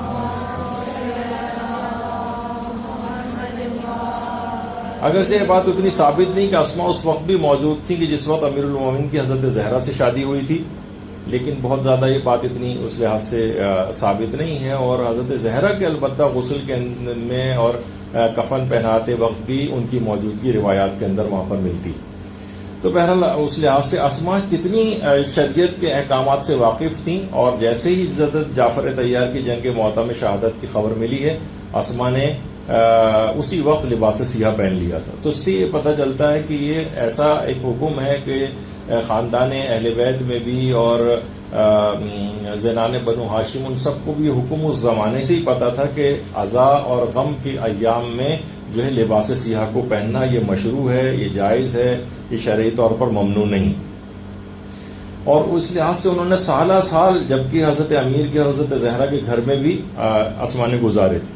اور حضرت ام سلمہ جو کہ پیغمبر اسلام کی زوجہ تھیں، وہ تو خود پیغمبر اسلام کی سیرت دیکھ چکی تھیں، ان کی سنت دیکھ چکی تھیں. 7 سال تقریباً پیغمبر اسلام کے ساتھ انہوں نے گزارے تھے، اور دیگر معصومین کے ساتھ تو تقریباً 50 سال ام سلمہ نے گزارے. سب سے آخر میں بھی واقع کربلا کے بعد جو ہے 61 ہجری میں ہوا ہے، اور 62 ہجری کے قریب جو حضرت ام سلمہ کی وفات ہوئی تھی. تو اتنی طویل عرصہ گزارنے کے بعد ان کے متعلق ملتا ہے کہ وہ سیاہ لباس پہن کر عزاداری کرتی تھیں. اور نہ صرف یہ کہ حضرت ام سلمہ بلکہ مقتل ابی مخنف کے اندر جو روایت موجود ہے اس میں یہ کہ نعمان بن بشیر جب وہ مدینے پہنچا تھا اور اس نے امام حسین علیہ السلام کی شہادت کی اطلاع اہل مدینہ کو دی تھی، تو لوگوں نے اس وقت شہادت امام کا سن کر شدید گریہ کیا تھا، اور پورے اہل مدینہ نے سیاہ لباس پہن لیے تھے. روایت میں پورا اہل مدینہ نے سیاہ لباس پہن لیے تھے. تو اس سے بات ثابت ہوتی ہے کہ غم اور مصیبت کے ایام میں سیاہ لباسوں کا پہننا یہ اس زمانے سے سب کچھ یہ رائج رہا. اور میں ویسے اس معلومات کے لحاظ سے بتا دوں کہ ہمارے جو غیر شیعہ بھائی ہیں وہ ان کے ہاں باقاعدہ کوئی بھی چیز قرآن سے ثابت ہوتی ہے، سنت سے ثابت ہوتی ہے، اجماع سے ثابت ہوتی ہے، قیاس سے بھی ثابت ہوتی ہے. اور ایک اور چیز بھی اس میں ہے اجماع اہل مدینہ، یعنی اہل مدینہ کا کوئی عمل کرنا وہ اگر کوئی ثابت ہو جائے کہ تمام اہل مدینہ نے کیا ہے تو ایک لحاظ سے یہ بھی اس کی مشروعیت کو ثابت کرنے کے لیے کافی ہوتا. تو امام حسین کی شہادت کی خبر سن کر تمام اہل مدینہ کا سیاہ لباس جو ہے وہ پہننا یہ روایات کے اندر یہ آیا ہے، تو اس سے بھی اس بات کا پتہ چلتا. اور باقاعدہ جو روایات میں مسند احمد ابن حنبل جو امام احمد ابن حنبل نے لکھی ہے، ساری حدیثیں اس میں جمع کی ہیں، اس میں خود انہی اسما بنت امیس سے ہے کہ جس وقت وہ فرماتی ہیں کہ جب جعفر طیار کی شہادت ہو گئی تھی، حضرت جعفر طیار کی، تو پیغمبر اسلام نے مجھے خود حکم دیا تھا کہ میں 3 دن تک سیاہ لباس پہنوں. یعنی سیاہ لباس پہننے کو حکم اسما کہتی ہیں کہ مجھے پیغمبر اسلام نے دیا تھا. اور باقاعدہ لسان العرب جو کتاب ہے اس کے اندر بھی حضرت ام سلمہ کا جو ہے کہ حضرت جب حمزہ کی شہادت واقع ہو گئی تھی تو حضرت ام سلمہ نے گریہ کیا تھا اور 3 دن تک مسلسل سیاہ لباس پہنا تھا. اس کے اندر بھی یہ بات آئی. اور ہماری اور جو دیگر کتابیں ناسخ التواریخ وغیرہ میں بھی ہے کہ جس وقت امام سجاد علیہ الصلوۃ والسلام نے درود بھیجیے محمد علیہ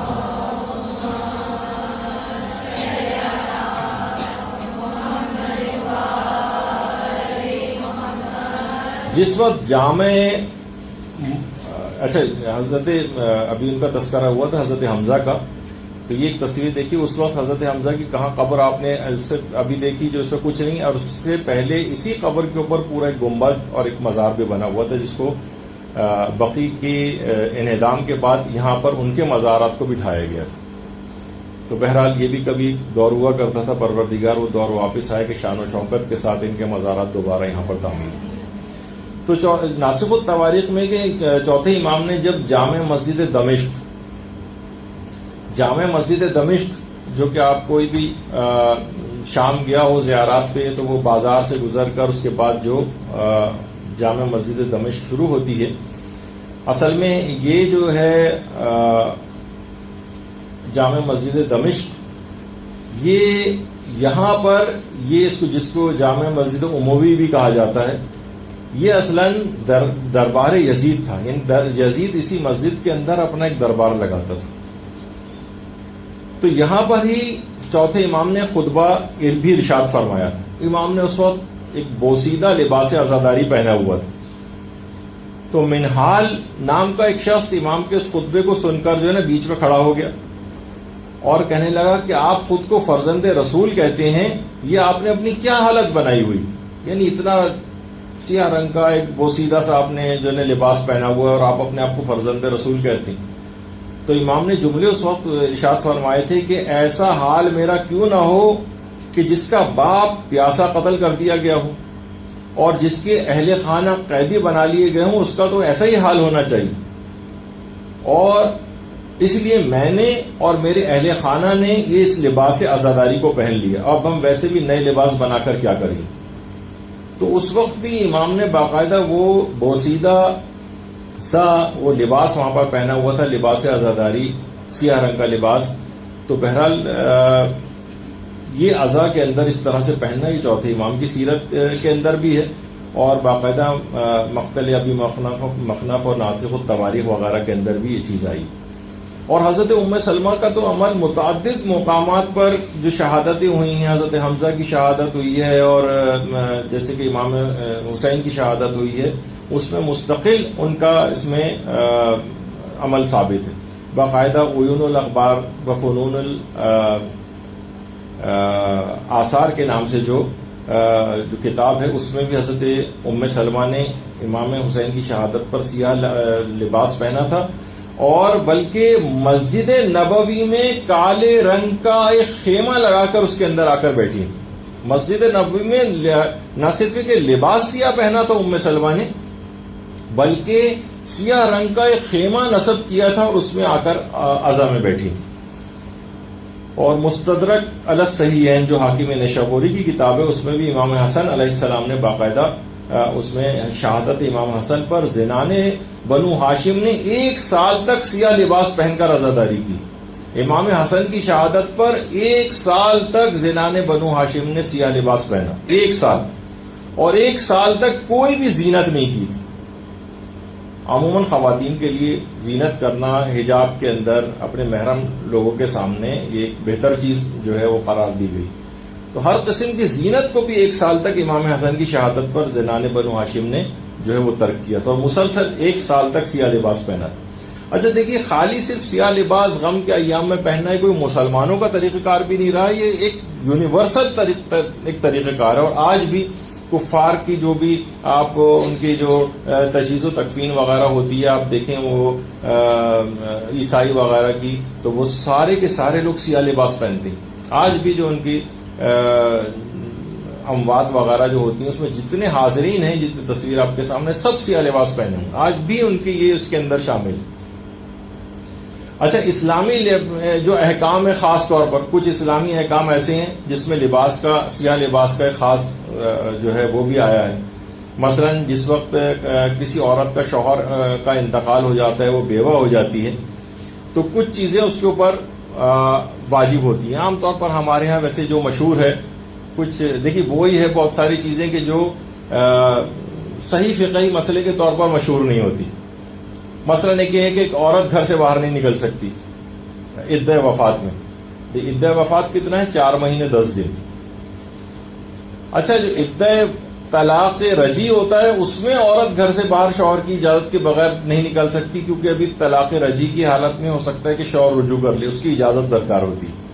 لیکن عدہ وفات میں تو شوہر بھی انتقال کر چکا ہے اس کا، تو گھر سے باہر نکلنے کے حرام ہونے کا کوئی مسئلہ نہیں.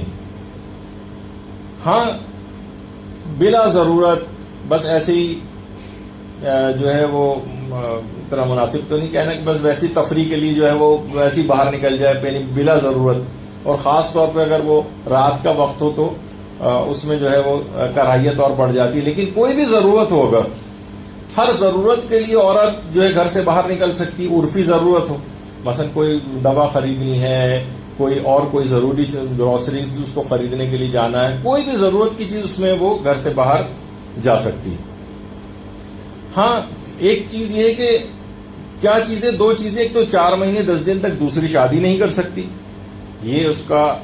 اور عدہ وفات شوہر کی موت سے شروع نہیں ہوتا. یہ بیچ میں 1-2 فقہی مسئلے ویسے آ گئے ہیں کہ شوہر کی موت سے شروع نہیں ہوتا، بلکہ شوہر کی موت کی اطلاع ملنے سے شروع ہوتا ہے. ہو سکتا ہے ایک عورت کا شوہر جو ہے وہ مثلا گم گیا، کھو گیا، اسے آج اطلاع ملی کہ میرا شوہر تو مارا گیا تھا مثلا، تو اس کی عدہ وفات آج سے شروع ہوگی 4 مہینے 10 دن. یہ خاص اس کے شوہر، مرحوم شوہر کے احترام کے حوالے سے. ورنہ اچھا طلاق کے اندر یہ نہیں ہوتا. اگر معلوم چلے کہ شوہر نے مثلا 1 سال پہلے اسے طلاق دے دی تھی اور اسے اب اطلاع ملی اور خود بخود ہی اس دوران گزر گیا, تو وہ تو سمجھا جائے گا کہ ہاں اس کی طلاق کی اطلاع ملنے کے بعد عدہ شروع نہیں ہوگا, بلکہ جب اس نے طلاق دی. لیکن عدہ وفات موت کی اطلاع کے بعد سے شروع ہوتا ہے. بس یہ اس کے ایک احترام ہے کہ اب اس کو اطلاع ملی, اب یہ سوگ کے اندر بیٹھی.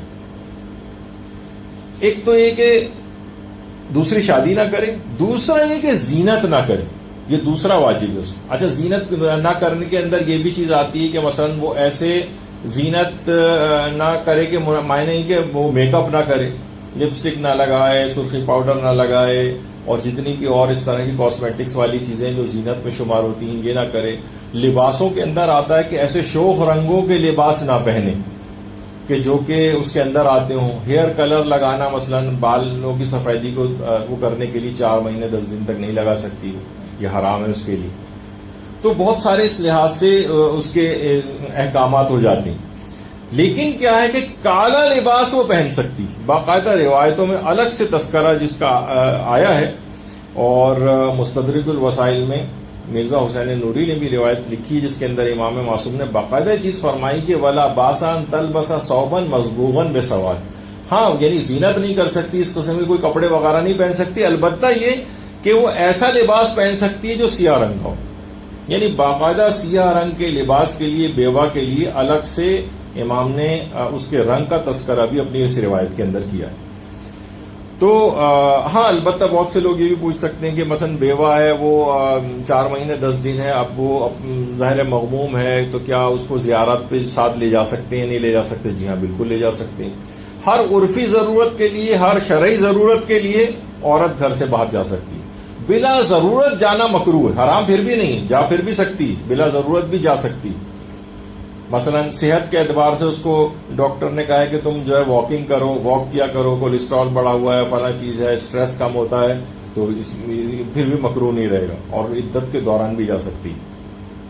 تو حتیٰ کہ حج کے لیے جا سکتی ہے, زیارات کے لیے جا سکتی ہے, ضروریات کی چیزیں خریدنے کے لیے جا سکتی ہے. اور لباس کے اعتبار سے ہر قسم کے شوخ رنگوں سے اس کو اجتناب کرنا ہے, البتہ سیاہ رنگ کا لباس جو ہے وہ پہن سکتی ہے.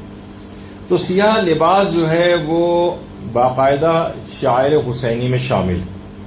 شاعر دیکھیے, شاعر شاعرہ یہ جملے ہیں, باقاعدہ اس پہ ہمارے پورے کئی درس ہو چکے ہیں اس موضوع پر کہ شاعر حسینی جو ہے شاعر ہے. یہ رے اس کے اندر ایک غلط لگا ہوا ہے, شاعر. شاعر پلورل ہے, شاعرہ جو ہے وہ سنگولر ہے, واحد, یعنی ایک اگر کسی کی بات ہو تو وہ شاعرہ شمار ہوتی. شاعر بہت سارے شاعرہ کا جو ہے مجموعہ ہوتا ہے. تو سیاہ لباس جو ہے شاعر حسینی میں شامل ہے, یعنی جس کو دیکھ کر امام حسین کا غم یاد آئے, وہ تمام چیزیں شاعر میں. مثلا تابوت اٹھانا, کوئی اگر تابوت اٹھا کر لے جا رہا ہو, علم, یہ تمام چیزیں, یا سیاہ لباس, یہ شاعر حسین, ان کو دیکھ کر امام حسین کا غم تازہ ہوتا. اور باقاعدہ عید اللہ بہجت یہ جملہ فرماتے تھے کہ تمام وسائل عزاداری کا احترام کرنا لازم. اس میں لباس سیاہ ہے, اس میں ذریحوں کا احترام ہے, علم, اور جو جس طرح سے ہمارے یہاں علم وغیرہ بنائے جاتے ہیں, یہ تمام کی تمام چیزیں مشروعیت رکھتی ہیں, ان کا ایک احترام ہے. عام طور پر آج کل یہ نعرے بھی بہت لگنے لگے ہیں کہ یہ تو ہم نے خود بنائی ہیں چیزیں, ان کا کیا احترام ہے. تو ہم نے اس سے پہلے بھی بہت سی مثالیں دی تھی کہ یہ جو غلاف کعبہ یہ بھی تو آپ ہی بناتے ہیں, تو کیا اس کا احترام نہیں ہوگا؟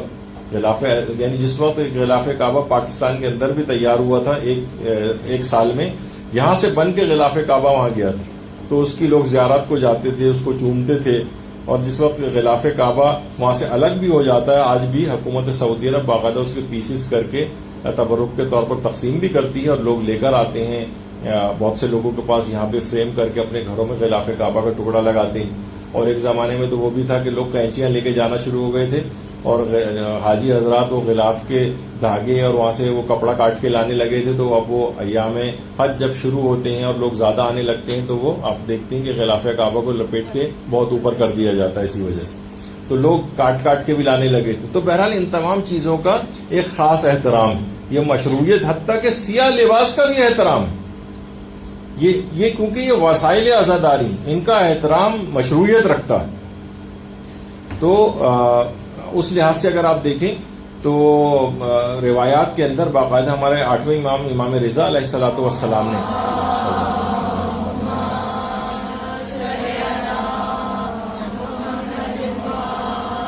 نے فرمایا تھا کہ اگر تم اس بات پر خوش ہو کہ جنت کے اعلیٰ درجات میں تم ہمارے ساتھ ہو، راوی سے فرماتے ہیں، تو ہمارے غم میں غمگین ہو جایا کرو اور ہماری خوشی میں خوش ہو جایا کرو. علماء فرماتے ہیں کہ دیکھیے غم میں غمگین ہونا، خوشی میں خوش ہونا، یہ آثار سے بھی ظاہر ہو رہا ہوتا ہے. یہ جو امام نے کہا فحزن لحزننا ووفرا لفرحنا، تو ہمارے غم میں مغموم، ہماری خوشی میں جو خوش ہونے والا جو چیز ہے، تو غم میں غم کی بہترین مثال جو ہے علامت حزن کے طور پر وہ سیاہ لباس ہے. سیاہ لباس اس کو غم کی علامت کے طور پر جو ہے وہ شمار کیا جاتا ہے. اچھا، اس کو جو ہے دیکھیں جب بھی ایام غم شروع ہوتے ہیں تو نہ صرف ہی کہ انسانوں کے اوپر سیاہ لباس بلکہ آئمہ کی جو معصومین کی ذریعہ ہیں ان پہ بھی سیاہ کپڑا لگایا جاتا ہے، اور آئمہ کے روزوں کے اوپر سیاہ کپڑا جو ہے وہ اس طرح سے لگایا جاتا ہے. حتیٰ کہ جو آپ قم جائیں وہاں جو پلرز وغیرہ ہوتے ہیں ایام غم کے اندر، ان پلرز کے اوپر سیاہ کپڑا جو ہے لگا دیا جاتا ہے، جو تصویریں آپ کے سامنے آ رہی ہیں سب. حتیٰ کہ امام بارگاہوں کی جو سفید دیواریں ہوتی ہیں ان کے اوپر سیاہ چادریں جو ہے چڑھائی جاتی ہیں. یہ سب غم کے ایام کے اظہار کے لیے سیاہ لباس جو ہے اس لحاظ سے پہنا جاتا ہے. لوگ سیاہ لباس پہنتے ہیں. تو یہ تمام چیزیں کیا ہیں آپ کے سامنے؟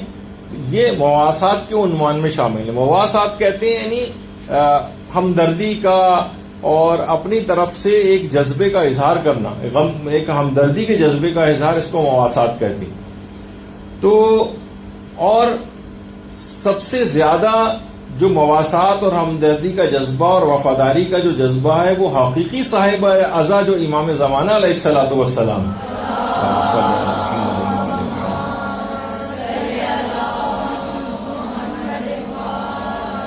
ان کے حضور محبت کا اظہار کرنا، ان کے سامنے اطاعت کا اظہار کرنا اور ان سے اعلان وفاداری کرنا، یہ سیاہ لباس پہننا. امام کے سامنے ہم تعزیت کا اظہار کرتے ہیں، اپنے جو صاحب اعضا ہے، حقیقی صاحب اعضا. اچھا، آئمہ کی اپنی سیرت کے اندر بھی ملتا ہے کہ ایام غم میں اس طرح سے مستقل سیاہ لباس پہنتے تھے. اور کچھ جگہوں کے اوپر اگر کہیں قولی طور پر کراہیت آئی بھی ہے، جیسے کہ جس کو بھی ہمیں آگے چل کر ثابت کریں گے کہ وہ چیزیں کیوں آئیں، تو علماء یہ فرماتے ہیں کہ خود آئمہ کی جو فعلی سیرت، یعنی جو فعلاً انہوں نے کیا ہے، اس سے اس کی کراہیت ظاہر ہو جاتی. جو علماء کی چیزیں، یعنی ہمیں کوئی چیز یہاں پر فقہی لحاظ سے کوئی خدا نخواستہ کوئی چیز درس خارج کے طور پر ثابت نہیں کی جا رہی، بلکہ یہ کہ خود علماء نے جو دلائل بیان کیے وہ آپ کی خدمت میں جو ہے وہ پیش ہو رہے ہیں. اچھا، اگر اس لحاظ سے اگر آپ دیکھیں تو سیرت علماء اور مراجع ہماری مستقل سیاہ لباس پہننا. آیت اللہ مرشی نجفی، آیت اللہ مرشی نجفی کتنے بزرگ مراجع میں سے، مجتہدین میں سے شامل تھے. آپ باقاعدہ جو افراد قم گئے تو حرم معصومہ کے سامنے جو ان کی اتنی بڑی لائبریری ہے، جو جسے ایشیا کی سب سے بڑی لائبریری کہا جاتا ہے، آیت اللہ مرشی نجفی، اور اسی لائبریری کے اندر ہی وہ مدفون ہے. کہا تھا کہ جہاں سے لوگ گزر کے جاتے ہیں وہیں پر ہی میری قبر بنائی جائے تاکہ طالب علم جو یہاں سے گزر کے جائیں ان کے قدموں کی خاک اڑ اڑ کے میری قبر کے اوپر گرے. تو آیت اللہ شہاب الدین مرشی نجفی باقاعدہ شہاب شریعت کے نام سے انہوں نے جو وصیت نامہ، مختلف اب تو ناموں سے یہ آ چکا ہے، اردو میں ترجمہ بھی ہو چکا ہے، اس میں باقاعدہ انہوں نے اپنے بیٹے سے وصیت کی تھی اس بات کی کہ سالہ سال تک، شاید 40-50 سال تک مسلسل جو عزاداری کا لباس میں پہنا کرتا تھا سیاہ رنگ کا، اس کو مرنے کے بعد میرے ساتھ قبر میں دفن کیا جائے، اس سیاہ لباس.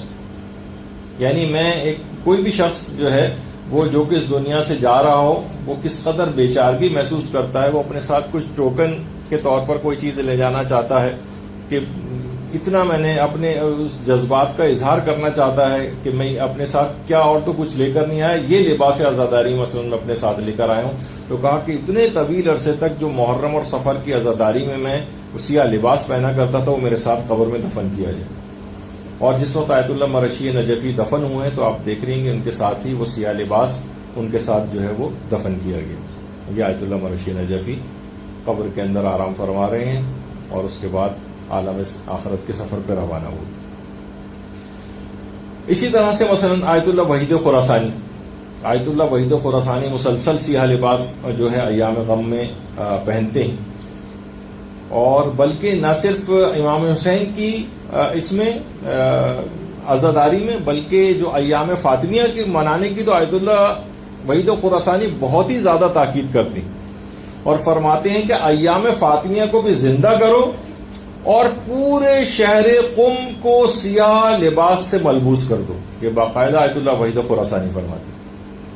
تو پورا شہر قم ایام فاطمیہ میں سیاہ لباس کے اندر ملبوس ہو جاتا ہے. اچھا، اب علماء کی مسلسل اگر آپ سیرت دیکھیں، آیت اللہ نوری حمدانی اور آیت اللہ صافی گل پائگانی، یہ مسلسل سیاہ لباس میں ملبوس رہتے ہیں.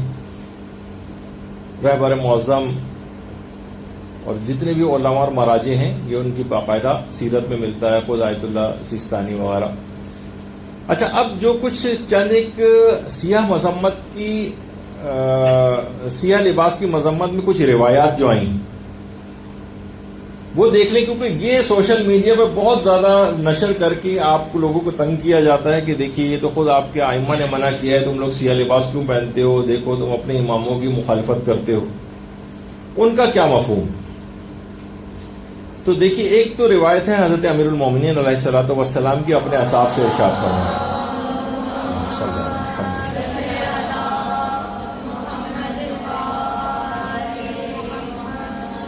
لا تلبسوا السواد فإنه لباس فرعون. سیاہ لباس مت پہنو کیونکہ فرعون کا لباس. اور دوسری روایت کے اندر، اچھا یہ والی روایت جو ہے لوگ لے کر آتے ہیں، دیکھیے یہ آپ کی اپنی کتاب کے اندر ہے، باقاعدہ اس طرح سے ہائی لائٹ کر کے بھی جو ہے پیش کیا جاتا ہے اس کو کہ دیکھیے فرعون کا لباس قرار دیا گیا ہے.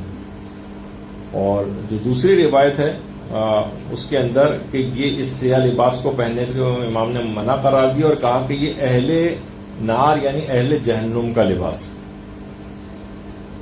اچھا، اب یہ بات بتا دی جائے کہ جب علماء یہ ان تمام روایت دیکھیے، اس سے کیا ہے کہ جب ممانعت آئی ہے تو یہ کام کیا حرام ہے یا مکروہ ہے، اس کے لیے اسناد دیکھی جاتی ہیں. پہلی روایت تمام علماء نے کہا کہ یہ جتنی بھی روایتیں ہیں کہ جس کے اندر فرعون کا لباس یا اہل جہنم کا لباس قرار دیا ہے سیاہ لباس کو، ان سب کی روایات کی اسناد ضعیف ہیں. اور ضعیف روایت سے کبھی کوئی حرمت کا حکم ثابت نہیں ہوتا، حتیٰ کہ علماء کی اکثریت کے لحاظ سے کراہیت کا حکم بھی ثابت نہیں ہوتا. تو ایک تو ان کی سند کمزور ہے، کسی جگہ روایت میں راوی غائب ہے، کہیں آیا ہے ان رجل، ایک شخص سے سنا، ایک شخص نے کہا، کون شخص تھا کیا تھا اس کا نام ذکر نہیں ہوا، مجہول ہے. تو اس لحاظ سے روایت جو ہے وہ اس کی سند بہت کمزور ہے، تو یہ روایت اس لحاظ سے ناقابل قبول.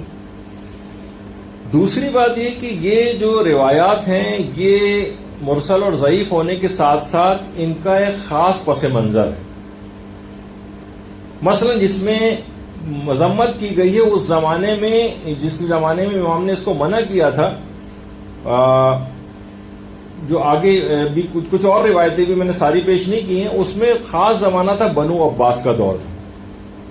بنو عباس جو ہیں وہ حکومت حاصل کرنے کے لیے دھوکہ اور فریب کے طور پر امام حسین کے قتل کا بدلہ لینے کے نعرے لگاتے تھے، اور انہوں نے اس میں دھوکہ دینے کے لیے سیاہ لباس کو اپنا شعار جو ہے قرار دیا تھا. اس وقت خاص طور پر جو ممانعت کی روایات ہیں تاکہ ظالموں سے مشابہت نہ ہونے پائے، ظالموں سے مشابہت نہ ہو. اچھا، جب وہ زمانہ گزر گیا اور ظالموں سے مشابہت ختم ہو گئی تو وہ ممانعت بھی ختم ہو گئی. ہمیشہ کے لیے تو ممانعت جو ہے وہ نہیں ہو گئی تھی. تو باقاعدہ یعنی عباسیوں نے امام حسین کے قتل کے بدلے کا نعرہ لگا کر حکومت حاصل کرنے کا ایک خاص لحاظ سے ایک ڈھونگ رچایا تھا انہوں نے، اور سیاہ لباس پہننے کا بھی ایک ڈھونگ رچایا تھا، اور باقاعدہ کالے رنگ کی نوکدار ٹوپیاں انہوں نے ایجاد کی تھی جو وہ پہنا کرتے تھے اس زمانے میں، اور بڑے بڑے لمبے سیاہ رنگ کے جو جبے جو ہے وہ پہنا کرتے تھے جن پر آیات قرآنی بھی لکھی ہوئی تھی.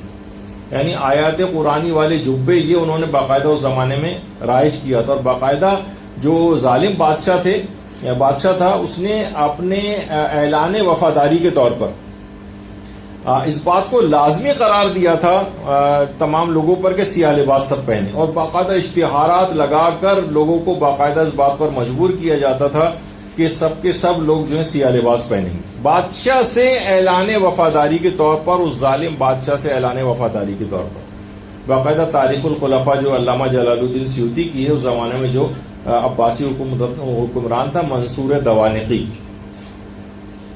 دیکھیے منصور دوانقی, آج کل میں ایک چیز اور آپ جا کر, میں آپ سے کہتا ہوں کہ جا کر آپ گوگل پہ لکھیے گا منصور دوانقی, اور اس کے بعد جو گوگل سرچ جو آپ کو ویکیپیڈیا کے اوپر منصور دوانقی ملے گا, اس کی ذرا تفصیل جا کے دیکھیے گا. آپ کو اس سے زیادہ مومن کامل, اس سے زیادہ عالم فاضل, اس سے زیادہ اس کی اتنی مدح اور تعریفیں اس ظالم ترین شخص کی, جس کے متعلق ملتا ہے کہ وہ دیواروں میں اس نے سادات حسنی کو زندہ چنوایا تھا. 70 کے قریب سادات حسنی کو زندہ, اور وہاں پر سخت ترین عامل مقرر کیے تھے کہ دیکھو کوئی بھی کہیں کوئی نرمی نہ کرنے پائے. یعنی ایسا نہ ہو کہ تو ایک وہ ملتا ہے وہ روایت کے اندر کہ وہ اس کو ایک نوجوان ایک بچہ تھا کہ جو کہ دیواروں میں چنا گیا تھا, تو اس شخص نے جو معمار وغیرہ تھے انہوں نے تھوڑا سا سوراخ کر دیا تھا, کم سے کم سانس کی لینے کی جو ہے وہ ان کے پاس جگہ رہے. تو یعنی اس طرح سے سخت گیر, یعنی اتنا ظالم ترین شخص. اور دیکھیں کتنی ڈس انفارمیشن ویکیپیڈیا کے اوپر اس منصور دوانقی کے متعلق جو برل ڈالی جاتی. تو منصور دوانقی نے باقاعدہ حکم دیا گیا تھا کہ عام لباسوں کو, یعنی باقاعدہ وہاں رنگریز جو تھے وہ عام لباسوں کو پھر لوگ سیاہ رنگ کروانے پر مجبور ہو گئے تھے. بادشاہ کے اتنے سخت ترین آرڈرز آئے تھے اس ظالم کے کہ مجھ سے اعلان وفاداری کرنا ہے تو ہر شخص کو سیاہ لباس پہننا پڑے گا. اور باقاعدہ ایسے افراد کو جو نہیں پہنتے تھے ان کو مشقت کی جاتی تھی, حتیٰ کہ آئمہ تک کو مجبور کیا جاتا تھا کہ لباس سیاہ کو پہنے. ابھی آگے چل کر جیسا کہ میں روایت کو بھی پیش کروں گا. اس زمانے کے عام سے جو سبزی فروش ہوتے تھے وہ بھی سیاہ لباس پہننے کے اوپر مجبور ہو گئے تھے. تو خاص طور پر اس زمانے میں عزائے امام میں نہیں پہنے جا رہا تھا, بلکہ بادشاہ سے اعلان وفاداری کے طور پر, ظالم کی مطابقت کے طور پر وہ لباس کو پہنایا جا رہا تھا. تو ممانعت کی جو احادیث آئی ہیں اس کا خاص پس منظر ہے. وہ ظالم بادشاہ سے اعلان وفاداری کے طور پر ہوتا تھا, اس وجہ سے اس کی ممانعت آئی ہے. جب وہ دور ختم ہو گیا تو وہ ممانعت بھی ختم ہو گئی. تو اس کے بعد ظاہر ہے کہ بنو عباس نے تو سادات کرام پر خاص طور پر منصور دوانقی نے جتنے مظالم کیے تھے, تو وہ زمانہ جب ختم ہو گیا تو وہ ممانعت بھی ختم ہو گئی. یعنی وہ اس زمانے میں جو آئمہ کی احادیث اس کی ممانعت پر آئی ہیں وہ حکم شریعت بیان نہیں کر رہی تھی, بلکہ اس کا مقصد لوگوں کو ظالموں سے دور رکھنا تھا. یعنی اس کا مقصد یہ تھا, وہ حکم شریعت کا بیان نہیں تھا. تو اچھا دیکھیے وہ چیز ختم ہو گئی تو وہ پرانا حکم واپس آ گیا. مثلا اس کی کچھ مثالیں میں جیسے دیتا ہوں, جیسے کہ عام طور پر آپ کو پتا ہے کہ ٹائی جب کا پہننا یہ عیسائیت کا ایک شعار ہے. وہ کہتے ہیں کہ حضرت عیسیٰ کو جب کروسیفائی کیا گیا تھا اور ان کو صلیب دی گئی تھی, سولی دی گئی تھی, تو اس میں وہ لوگ پہنتے ہیں. اور ایک زمانہ ایسا رہا بھی ہے کہ یہ ٹائی پہننا عیسائیت کا شعار تھا. اس زمانے میں علماء نے اس کو پہننا حرام بھی قرار دیا تھا. لیکن آج ہر مسلمان بھی تقریباً پہننے لگا ہے, اور اس کو پہننے والا کبھی یہ نہیں کہا جاتا کہ کوئی ٹائی پہن کے جا رہا تو آپ کہیں گے کہ دیکھیے وہ عیسائی جا رہا ہے. نہیں, اب یہ مسلمان بھی پہننے لگے ہیں, یعنی عیسائیوں کی مخصوص نشانی باقی کے طور پر نہیں رہی. تو علماء کا اب یہ فتویٰ ہو گیا کہ نہیں, اب یہ ٹائی کا پہننا جائز ہے. ٹھیک ہے, ناپسندیدہ شمار کیا گیا ہے. علماء نے تعصب کا بھی اظہار کیا ہے کہ کیوں عیسائیت کا شعار لوگوں میں رائج ہو گیا, لیکن اب یہ عیسائیت کی مخصوص پہچان نہیں رہی ٹائی پہننا, اس وجہ سے جائز ہے. البتہ کچھ مجتہدین ایسے جو احتیاط واجب لگا کر ابھی بھی ٹائی کا پہننا جائز نہیں سمجھتے ہیں, لیکن یہ کہ زیادہ تر نے بہرحال ٹائی کا پہننا جائز قرار دیا, کیونکہ وہ دور ختم ہو گیا کہ جب عیسائیت کا شعار تھا. اچھا, اسی طریقے سے کچھ چیزیں ایسی ہیں کہ جو کفار کا شعار ہیں, اور یہ ابھی بھی, مثلا اگر کوئی شخص دیکھا جائے تو کوئی مسلمان بھی چھوٹی ٹوپی اگر اس طرح کی سر پہ رکھ لے تو کیا پہننا حرام ہونا چاہیے؟ لیکن اب اس طرح کی چھوٹی سی ٹوپی یہ یہودیوں کا خاص شعار ہے. اب کوئی اگر اس طرح کی کوئی ٹوپی چلے، اس پہ اسرائیل کا جو ہے وہ نشان نہیں بھی اگر بنا ہو، عام سی کوئی اس طرح کی چھوٹی ٹوپی ہو، تو ہر آدمی کہے گا کہ کوئی یہودی ہے جو جا رہا ہے۔ اس لحاظ سے اس ٹوپی کا پہننا مشابہت کی وجہ سے ان کفار کی ابھی بھی حرام ہو سکتا ہے۔ اسی طریقے سے مثلا کیا کوئی شخص ہے، وہ عام طور پر آپ دیکھتے ہیں عرب افراد ہیں، وہ اس طرح کے لمبی سی ایک اباٹ نما یہ جو لباس ہوتا ہے، جو توپ ہوتا ہے، وہ بھی اس طرح سے پہنتے ہیں۔ اگر کوئی پٹکا ٹائپ کا اس طرح کا باندھ لے تو کون سا حرام ہونا چاہیے؟ لیکن یہ خاص عیسائی پادریوں کا لباس ہے آپ کے سامنے۔ اب اگر کوئی یہ پہنے گا تو فوراً یہ ہوگا کہ عیسائیوں سے کہ یہ شاید کوئی پادری ہے، یہ کوئی کسی چرچ کا جو ہے وہ پادری ہے جو چلا آ رہا ہے، تو اگرچہ اس لباس کے اندر ویسے دیکھا جائے تو کوئی حرام چیز نہیں ہے۔ اور یا مثلا گلے میں یہ جو ان کے نشان ہے صلیب کا، علماء اور مراجع سے پوچھا بھی گیا کہ بہت سی چیزیں وہاں پر ایسی فیشن کے طور پر بھی ہوتی ہیں مغربی ممالک میں، تو کیا ہم یہ صلیب کا نشان جو ہے گلے میں لٹکا سکتے ہیں؟ تو جواب ہے کہ کیونکہ یہ عیسائیت کا شعار ہے، ان کی خاص نشانی ابھی تک ہے، تو لہٰذا اس کا کے لیے مسلمانوں کا پہننا جائز نہیں۔ تو یہ کوئی گلے میں ابھی بھی کوئی کہے کہ میں یہ شوقیہ ڈال رہا ہوں، میری کوئی نیت یہ نہیں کہ میں عیسائیوں جیسا بن جاؤں، لیکن تب بھی حرام رہے گا کیونکہ یہ زمانہ ہے۔ لیکن کوئی زمانہ ایسا اگر آ جائے کہ جس میں یہ خاص نشانی کے طور پر نہ رہے، لیا میں اس کی ایک اور مثال دوں، جیسے کہ عام طور پر دیکھا جائے تو عیسائی ننس کا جو لباس ہوتا ہے وہ دیکھا جائے تو بالکل تقریباً ویسا ہی لباس ہے کہ جو آپ کی بہت اچھی جو حجاب کرنے والی خواتین ہوتی ہیں، کوئی بال نظر نہیں آ رہا ہوتا، کلائیاں پوری ڈھکی ہوئی ہوتی ہیں۔ لیکن یہ جو خاص طریقہ کار، یہ جو اندر جس طرح سے سفید کپڑا لگا ہوا ہے، کوئی اگر عورت اس طرح سے جاتی نظر آئے دیکھا جائے تو اس نے مکمل حجاب کیا ہوا ہے، لیکن یہ خاص عیسائی ننس کا جو لباس ہے، کوئی جائے گی تو ہر عورت یہ سمجھے گی کہ کوئی عیسائی نن جا رہی ہے۔ تو اس لحاظ سے مشابہت کی بنا پر آج بھی یہ لباس پہننا ایک عام مومنہ عورت کے لیے حرام ہو سکتا ہے۔ لیکن کبھی کوئی ایسے ادوار آ جائے، جیسے میں نے یہ مثال دی کہ جب وہ تک وہ دور رہتا ہے کہ اس کی مخصوص نشانی سمجھی جائے تب تک وہ چیز حرام ہوتی، اور جب وہ دور چلا جاتا ہے تو جیسے کہ سیاہ لباس کے متعلق آپ نے سنا کہ وہ اس زمانے میں خاص شعار تھا لیکن بعد میں وہ شعار نہیں رہا، تو اس لحاظ سے جو وہ چیز جائز ہو گئی۔ اور باقاعدہ یہ حدیث اہل سنت کے یہاں بھی ہے، ہمارے یہاں بھی ہے کہ من تشبہ بقوم فہو منہم، یا من تشبہ بالکفار فہو منہم، جو بھی کسی قوم سے شباہت اختیار کرتا ہے یا کفار سے مثلا شباہت اختیار کرتا ہے وہ انہی میں سے ہو جاتا ہے۔ تو اس طرح کی شباہت اس زمانے میں ظالموں سے شباہت، وہ ایک قوم تھی باقاعدہ، وہ زمانے میں جو ظالم تھے ان سے مشابہت کی بنا پر جو ہے وہ منع کیا گیا تھا۔ اور باقاعدہ علل الشرائع کے اندر بھی ہے باقاعدہ کہ حضرت کہ اللہ نے ایک بار اپنے نبیوں میں سے ایک نبی کے اوپر وحی کی، مجموعہ ورام کے اندر بھی، کہ مومنوں سے کہہ دو کہ میرے دشمنوں کا سا لباس نہ پہنیں، میرے دشمنوں کا سا کھانا نہ کھائیں، اور میرے دشمنوں کا سا طریقہ کار اختیار نہ کریں۔ اگر کسی نے ایسا کیا تو وہ بھی اسی طرح سے میرے دشمن قرار پائیں گے جس طریقے سے وہ دشمن۔ تو اس سے اندازہ لگائیں کہ ان دشمنوں کا سا لباس نہ پہنے۔ تو جو خاص ممانعت کی آئی ہیں وہ الگ سے بھی روایات ہیں کہ ظالموں سے شباہت اختیار کرنے کے اعتبار سے وہ چیزیں تھیں۔ تو اسی طرح سے جو آپ نے سنا ابھی کہ فرعون کا لباس ہے، تو وہی اس زمانے میں یہ لباس جو ہے فرعون بھی پہنا کرتا تھا۔ تو خاص چاہے وہ بنو عباس ہوں یا مثلا فرعون ہو، وہ خاص ظالموں کا جو زمانہ تھا وہ دشمن خدا تھے۔ اس نیت سے آج بھی کوئی پہنے کہ میں بنو عباس اور فرعون کی اس میں، تو آج بھی لباس سیاہ پہننا حرام ہو جائے گا۔ لیکن ظاہر ہے کوئی اس نیت سے کبھی بھی نہیں پہنتا ہے، تو لہٰذا وہ چیز، وہ نیت ختم ہو گئی، تو اس لحاظ سے وہ مسئلہ بھی ختم ہو گیا۔ اچھا، باقاعدہ ہمارے چھٹے امام جعفر صادق علیہ الصلوۃ والسلام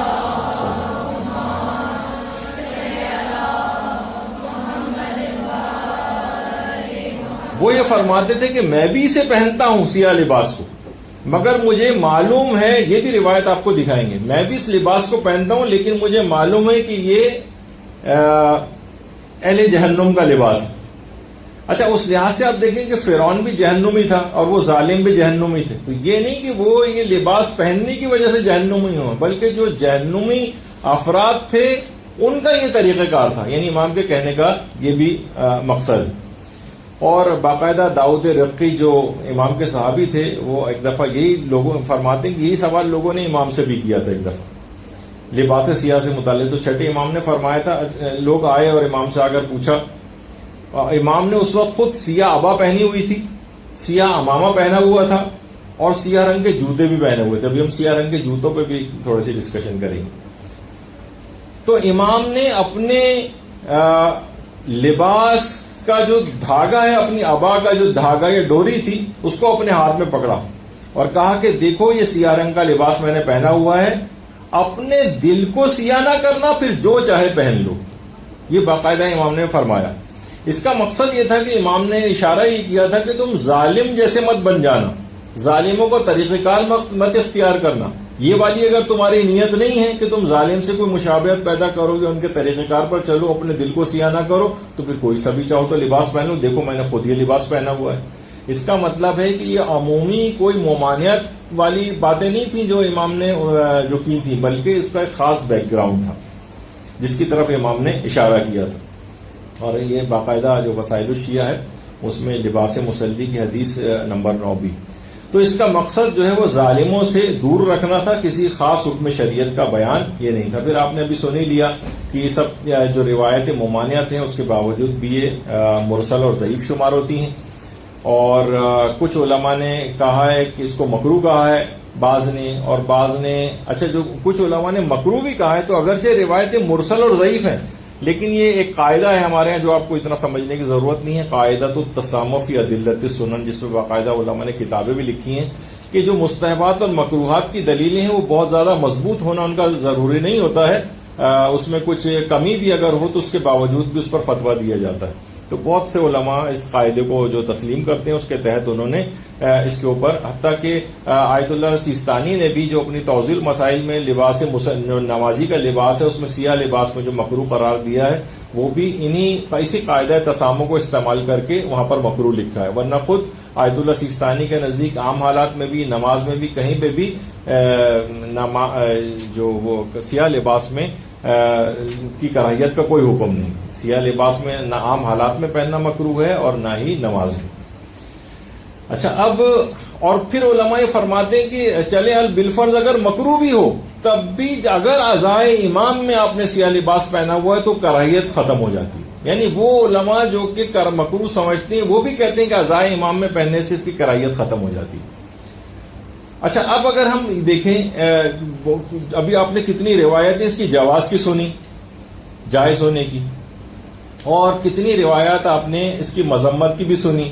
اب یہ جو روایتیں جائز ہونا اور اس کی مذمت ہونا ایک میں, اور امام کا خود طریقہ کار بھی خاندان بنو ہاشم کا طریقہ کار, اور ام سلمہ کا, اسماء بنت امیس کا, چوتھے امام کا, دوسرے امام کا, اور دیگر ائمہ کا, اس لحاظ سے جو آپ نے سنا. تو اگر ان روایات کو دونوں کو ہم چیک کریں تو جو جائز ہونے والی جو روایت ہیں وہ سند کے اعتبار سے بھی معتبر ہیں, اور مذمت والی جو ہیں وہ سب کی سب ضعیف ہیں. تو اس لحاظ سے اسی کا ہی پلہ جو ہے علماء فرماتے ہیں کہ یہ بھاری رہے گا. اور باقاعدہ اس عنوان سے باقاعدہ دیکھیے کچھ علماء نے پوری کتابیں بھی لکھی, ارشاد العباد الی استحباب لبس السواد علی سید الشہداء والائمۃ الامجاد کے نام سے کتنے مشکل نام بھی ان کتابوں کے. اور جناب سیاہ پوشی درس ہو گیا ائمہ نور کے نام سے جو ہے ابو الحسنی منظر کی جو کتاب ہے, اور اس کے علاوہ شیخ جواد تبریزی نے باقاعدہ پوری کتاب اس کی مشروعیت کے اوپر, یعنی اتنا اہم مسئلہ ہے ایک سیاہ لباس کی مشروعیت کا کہ علماء نے پوری کتابیں اس کے اوپر لکھی. تو جو ابھی کہا کہ بعض نے مکروہ کہا ہے اور بعض نے فقط نماز میں مکروہ کہا ہے, اور بعض نے کہا ہے کہ اگر عزائے امام میں پہنا ہو تو نماز میں بھی مکروہ نہیں رہتا, جیسے کہ شیخ جواد تبریزی وغیرہ نے. اور باقاعدہ انہوں نے سلسلے میں ایک فتویٰ بھی ان کا مشہور ہے جو کہ دیا ہے, جس میں انہوں نے کہا ہے کہ نماز میں سیاہ لباس کی کراہیت ثابت نہیں, اور عزائے اہل بیت وغیرہ کے اندر تو باعث اجر و ثواب بھی اس کو پہننا. تو اب یہ جو روایتیں متضاد ہیں اس میں حل کیا ہوا, یعنی حرام ہونا تو کسی نے قرار نہیں دیا, بعض نے صرف مکروہ کہا ہے, بعض نے صرف نماز میں مکروہ کہا ہے, اور اکثر علماء تو ایسے ہیں کہ جو کہ عام حالات میں نماز دونوں میں مکروہ قرار نہیں دیتے. اچھا, جو مکروہ بھی قرار دیتے ہیں وہ یہ نہیں کہتے ہیں نہ پہنے, بلکہ اس کے معنی ہے کہ ثواب میں کمی ہونا. مثلا اگر آپ نماز میں اگر 100 میں 100 نمبر لینا چاہتی ہیں اور نماز میں آپ نے سیاہ لباس پہنا ہوا ہے تو آپ کو 80 نمبر ملیں گے، 90 نمبر ملیں گے، 10 نمبر کٹ جائیں گے مثلا. تو اس لحاظ سے صرف اس کے معنی مکروہ کے معنی ثواب میں قلت ثواب، یعنی ثواب میں کچھ کمی واقع ہونا، یا نہ یہ معنی نہیں کہ بالکل ثواب نہیں ملے گا، ثواب ملے گا، کچھ کم ہو جائے گا. لیکن اب موجودہ مراجع تو خیر جیسے کہ آپ نے ابھی آیت اللہ سیستانی کا سنا کہ وہ تو اس کو مکروہ بھی نہیں سمجھتے. اچھا یہاں پر کہا جاتا ہے کہ نہیں مولوی نہیں بلکہ نہیں ارشادی. یہ چھوڑیے ذرا مشکل بات ہو جائے گی، اتنا وقت نہیں رہا.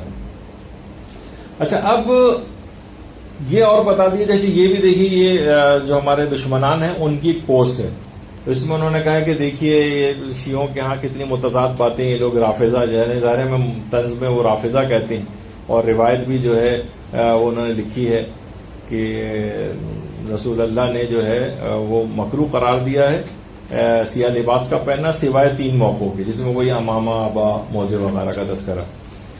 تو اس کا مطلب ہے کہ مکروہ ہے لیکن سوائے ان 3 لباس کے. تو یہ جو پورا لباس پہنتے ہیں اس لحاظ سے پیغمبر اسلام کی مخالفت کرتے ہیں.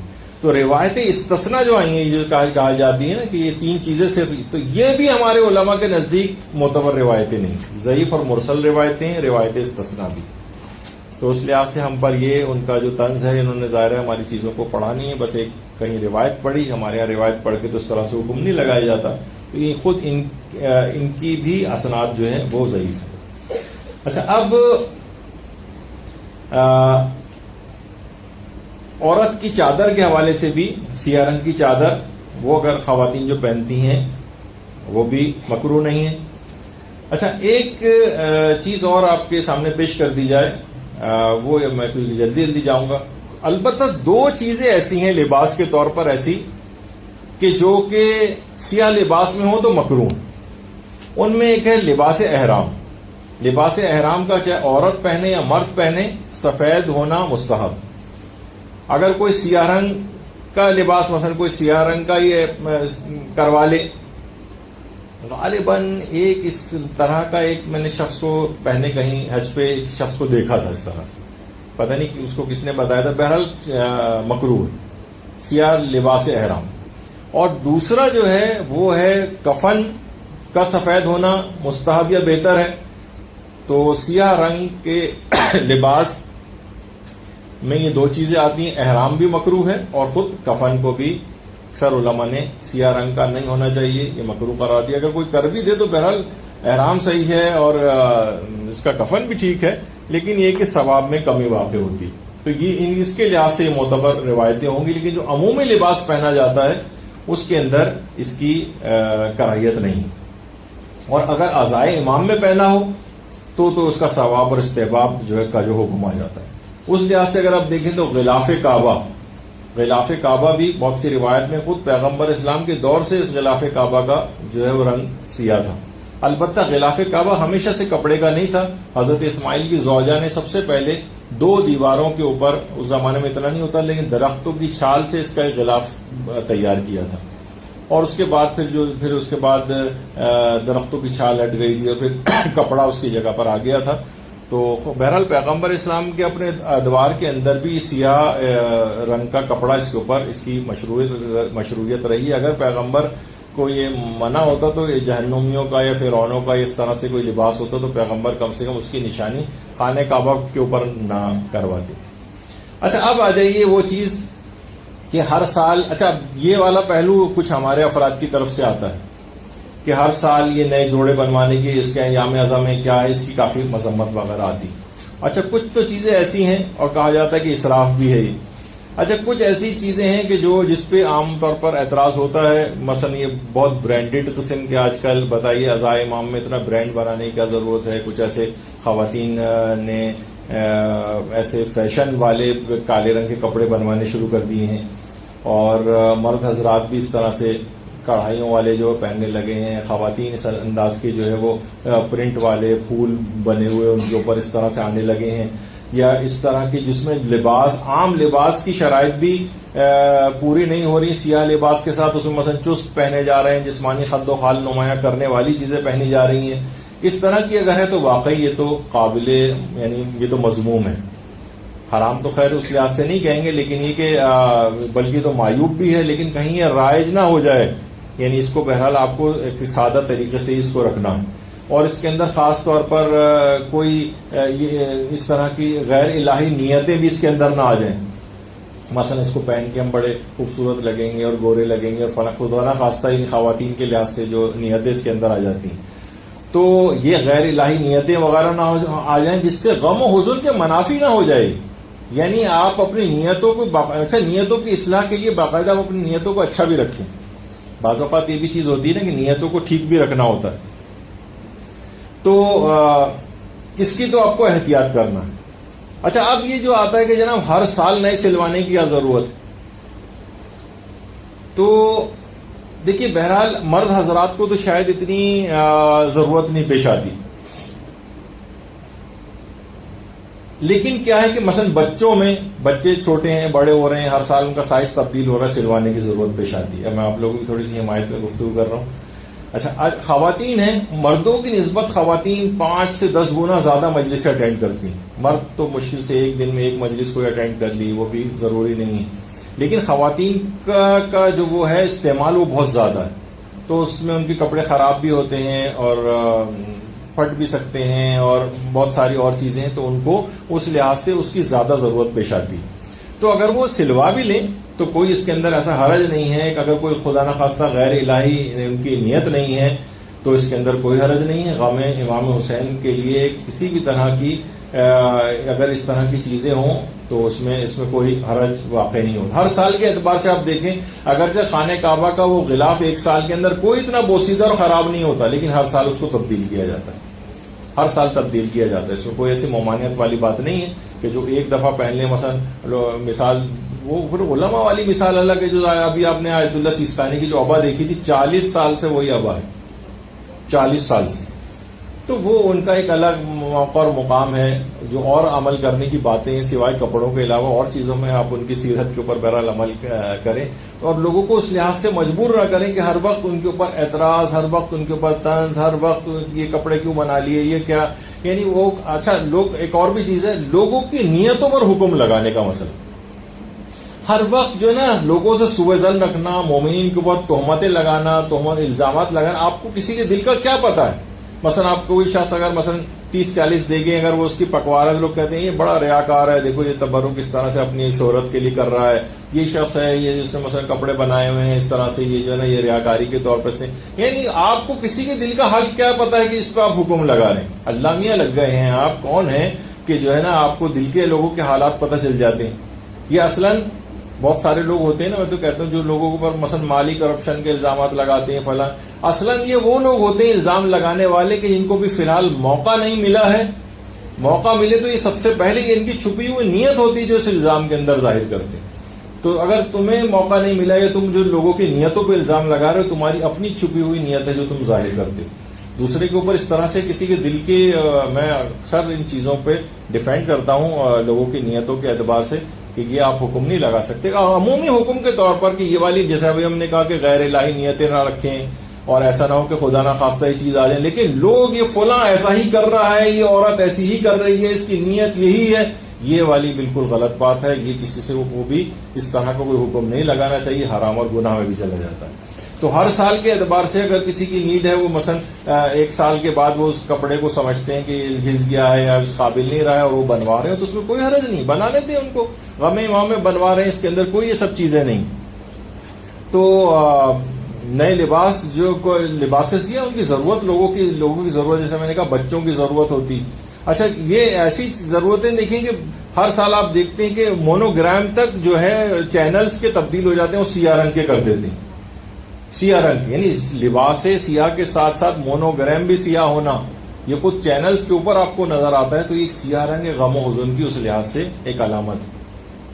اچھا اب لوگ کہتے ہیں بھائی تو اسراف ہو رہا ہے. ایک تو یہ بڑا مسئلہ ہے کہ پورے سال لوگوں کو اسراف نہیں آتا، اور جہاں ایام عزا شروع ہوتے ہیں ہر چیز میں اسراف نظر آنے لگتا ہے. کپڑوں کے اندر اسراف ان کو جو نظر آ رہا ہے. اب دیکھا جائے تو کتنی خواتین ہیں ایام حزن و غم ہے نا، یہ ترکی کی خواتین ہیں، ساری کی ساری اگر کئی ہزار ہیں، سب نے لباس سیاہ پہنا ہوا ہے. تو سب نے یہ ہزاروں خواتین نے لباس سیاہ سلوائے ہوں گے نا، جن کو آپ فخریہ طور پر بتا رہے ہوتے ہیں کہ دیکھیے ان سب نے حتیٰ کہ نائجیریا کے خواتین اور وہ سب کے سب لوگ سیاہ لباس تو سلتے ہیں تبھی تو انہوں نے پہنے ہوئے ہیں. تو اگر آپ ہر وقت سلوانے کے اوپر ہی اعتراض لوگوں کے کرتے رہیں گے تو کس طرح سے یہ معاملہ ہوگا. تو لوگ ایام حزن و غم کے اظہار کے طور پر سیاہ لباس کو اس لحاظ سے پہنتے ہیں. اچھا لوگوں کیا اسراف کے نعرے, حتیٰ کہ جناب عالیہ حیران ہوں گے کہ جو علم ہے ان کے جو کپڑا ہے اتنا بڑا علم بنا کے اتنا زیادہ کپڑا ضائع کرنے کی کیا ضرورت ہے, اس کا کپڑا چھوٹا رکھ کے غریبوں کو کپڑے پہنائے جائیں, یہ والے نعرے لگنے لگتے ہیں. جناب علی یہ جو 72 تابوت بنانے کی کیا ضرورت ہے, ایک تابوت آپ نکال دیں خالی. ان سب کے اثرات ہیں, ان سب کے فلسفے ہیں, ان کا ایک ویژول امپیکٹ ہے لوگوں کے دماغوں میں. کتنے افراد وہاں پر شہید ہوئے, ایک مظلومیت کا احساس ہے. یہ اسراف نہیں ہے. لوگ کہتے ہیں کہ اب دیکھیے اتنے کپڑے ان تابوتوں کے اوپر 72 تابوتوں پہ چڑھائے ہوئے ہیں یہ کسی غریب کو, تو غریبوں کے لیے تو پورا سال بھی پڑا ہوا ہے نا آپ کے پاس. یہ صرف اور صرف آپ کو عاشور کے روز خاص ایام غم کے اندر یہ والی کیلکولیشنز کیوں یاد آنے لگتی ہیں. اور خالی یہ نہیں بلکہ جناب یہ لوگوں کو ہر سال زیارات کے لیے جانے کی کیا ضرورت ہے, یہ اس کے بجائے وہ پڑوس کی بیوہ کے اوپر پیسے کیوں نہیں لگا دیتے. حالانکہ وہ افراد جو ہر سال زیارت پہ جاتے ہیں وہی اس بیوہ کا بھی خیال کر رہے ہوتے ہیں. یعنی ایسا نہیں ہے کہ بلکہ وہ ان ایسے افراد کو جن کو آپ روک رہیں گے زیارت پہ نہ جائیں, بیوہ کو دے دیں تو نہ زیارت پہ جائیں گے نہ بیوہ کو دیں گے, تو یہ دونوں ہی چیزیں ختم ہو جائیں گی. تو بہرحال اس میں ایک چیز کو روک کر دوسری چیز کبھی نہیں کرنی چاہیے. تو لوگ اس پہ بھی اعتراض میں بھی اسراف نظر آنے لگا. ہر سال یہ زیارات اور جناب عمرہ اور حج کے اوپر جو کیوں چلے جاتے ہیں, اس میں بھی اسراف ہے, غریبوں کو دے دینا چاہیے. اور خالی یہی نہیں بلکہ اب تو یہ نعرے بھی لگنے لگے, اس پہ ہماری انشاءاللہ کبھی گفتگو آئے گی کہ جناب آئمہ کے روزوں کے اوپر جو اتنا سونا لگا ہوا ہے یہ بھی بڑا اسراف ہے, یہ کھڑوا کے معاذ اللہ یہ غریبوں میں تقسیم کر دینا چاہیے. یہ امام حسین کے روزے کے اوپر جو اتنا سونا کیوں لگا ہوا ہے. تو اب اس کی بھی الگ جوابات ہیں باقاعدہ, لیکن یہ کہ یہ والی چیزیں اور یہ اس طرح کے نعرے جو ہے وہ لگنے لگے ہیں. تو ان افراد کو ان بے بصیرتوں کی باتوں کے اوپر بالکل توجہ نہیں دینی چاہیے. یہ جو اسراف کس ان کو اپنے عللے تللے کم کرنے چاہیے. ان کو چاہیے کہ اپنی گاڑیاں بیچیں, اپنے گھر بیچیں اور اس کے بعد لوگوں کی امداد کرتے رہیں. لیکن پھر ہم اس کے بعد دیکھیں گے کہ یہ صرف ان کی اپنی برتھ ڈے پارٹیز ہوتی ہیں, ان کے پان چھالیاں اور گٹکوں کا خرچہ کتنا ہوتا ہے یہ سب کیلکولیٹ کریں اور بتائیں گے یہ آپ پیسے صاحب بچائیں اور جا کر غریبوں کی امداد کریں اس سے. تو بہرحال یہ سب چیزیں اس طرح کی ہیں. اب ایک بات اور کہ بہرحال لباس سیاہ اگر کوئی شخص پہن لے تو بہرحال یہ کہ اس کی ذمہ داری ضرور بڑھ جاتی ہے. یہ ضرور ہے, لباس سیاہ آپ نے پہنا, اب آپ کی ذمہ داری بڑھ گئی, اب آپ نشان زد ہو گئے, اب آپ سفیر غم حسین بن گئے, اب آپ کو تعظیم شاعر کی پابندی اب اس لحاظ سے یہ آپ کے لیے لازم ہو گئی. اب ہمارے اعمال اور افعال کسی ایک عام شخص کی طرح سے نہیں ہوں گے بلکہ اب ہمیں ایک سفیر کے طور پر ہمیں دیکھا جائے گا. جس طریقے سے کوئی عام شخص اگر جس وقت یہ ڈاکٹری کوٹ پہن لیتا ہے, اب ڈاکٹر والے فرائض اور ڈاکٹر والی اخلاقیات یہ سب چیزیں اس کے اندر آنی چاہیے. اسی طریقے سے اب کوئی اگر عزادار امام مظلوم ہے, سیاہ رنگ کا لباس اس نے مجالس کے اندر پہنا ہوا ہے, اب اس کے اعمال افعال اور کردار اس میں ریفلیکٹ ہونا چاہیے, ریفلیکشن آنی چاہیے کہ یہ سفیر غم امام مظلوم ہے. اب اس سے کوئی بے حجابی سرزد نہیں ہونی چاہیے, اب اس سے کوئی توہین مجلس و ماتم کا کوئی فعل سرزد نہیں ہونی چاہیے, اس لیے اب یہ بد کلامی کرتا ہوا نظر نہیں آنا چاہیے. کیونکہ دیکھیے یہ جو شاعر ہیں یہ لباس عزاداری یہ شیعوں کی تہذیب اور ثقافت وغیرہ کا ایک حصہ ہے. شعار کربلا ہے, شعار عاشورہ ہے, اور اسی کے اندر وہ چیز بھی آ جاتی ہے جسے ہم کہتے ہیں کہ سیاہ امامہ کو آپ دیکھتی ہیں کہ سیاہ امامہ سادات وغیرہ پہنتے ہیں اور غیر سادات جو ہیں وہ سفید امامہ پہنتے ہیں. باقاعدہ امامہ پہنانے کی تقریبات وہاں پر اس لحاظ سے منعقد ہوتی ہیں. اچھا اب ایک چیز اور بھی اس میں سیاہ لباس کے ساتھ ایک سب چیز بھی ہے جو کہ سیاہ امامہ دیکھیے سادات سے مخصوص ہے, اگر لیکن کوئی غیر سادات اگر مثلا سیاہ امامہ پہن لے تو یہ اس لحاظ سے علماء نے ممنوع کیا ہے کیونکہ لوگ اس کو سید سمجھیں گے. بلکہ آیت اللہ حافظ بشیر نجفی کہتے ہیں کہ ایک لحاظ سے عرب وغیرہ تو اس کو گالی بھی سمجھتے ہیں کہ یعنی اگر کوئی شخص اپنے آپ کو سید ظاہر کرے اس کا مطلب ہے اپنے باپ کی نسبت کسی دوسرے شخص کو دے رہا ہے. تو یہ تو آپ کے لیے مذمت والی بات ہے. یہ آپ جعلی سید جتنے افراد بنے ہوئے ہیں یہ اپنے آپ کو دوسرے باپ سے نسبت دے رہے ہوتے ہیں. یہ تو تمہارے لیے گالی بن رہی ہے, تم یہ کیا کر رہے ہو. تو لہٰذا اپنی اس کے اندر رہنا چاہیے آدمی کو.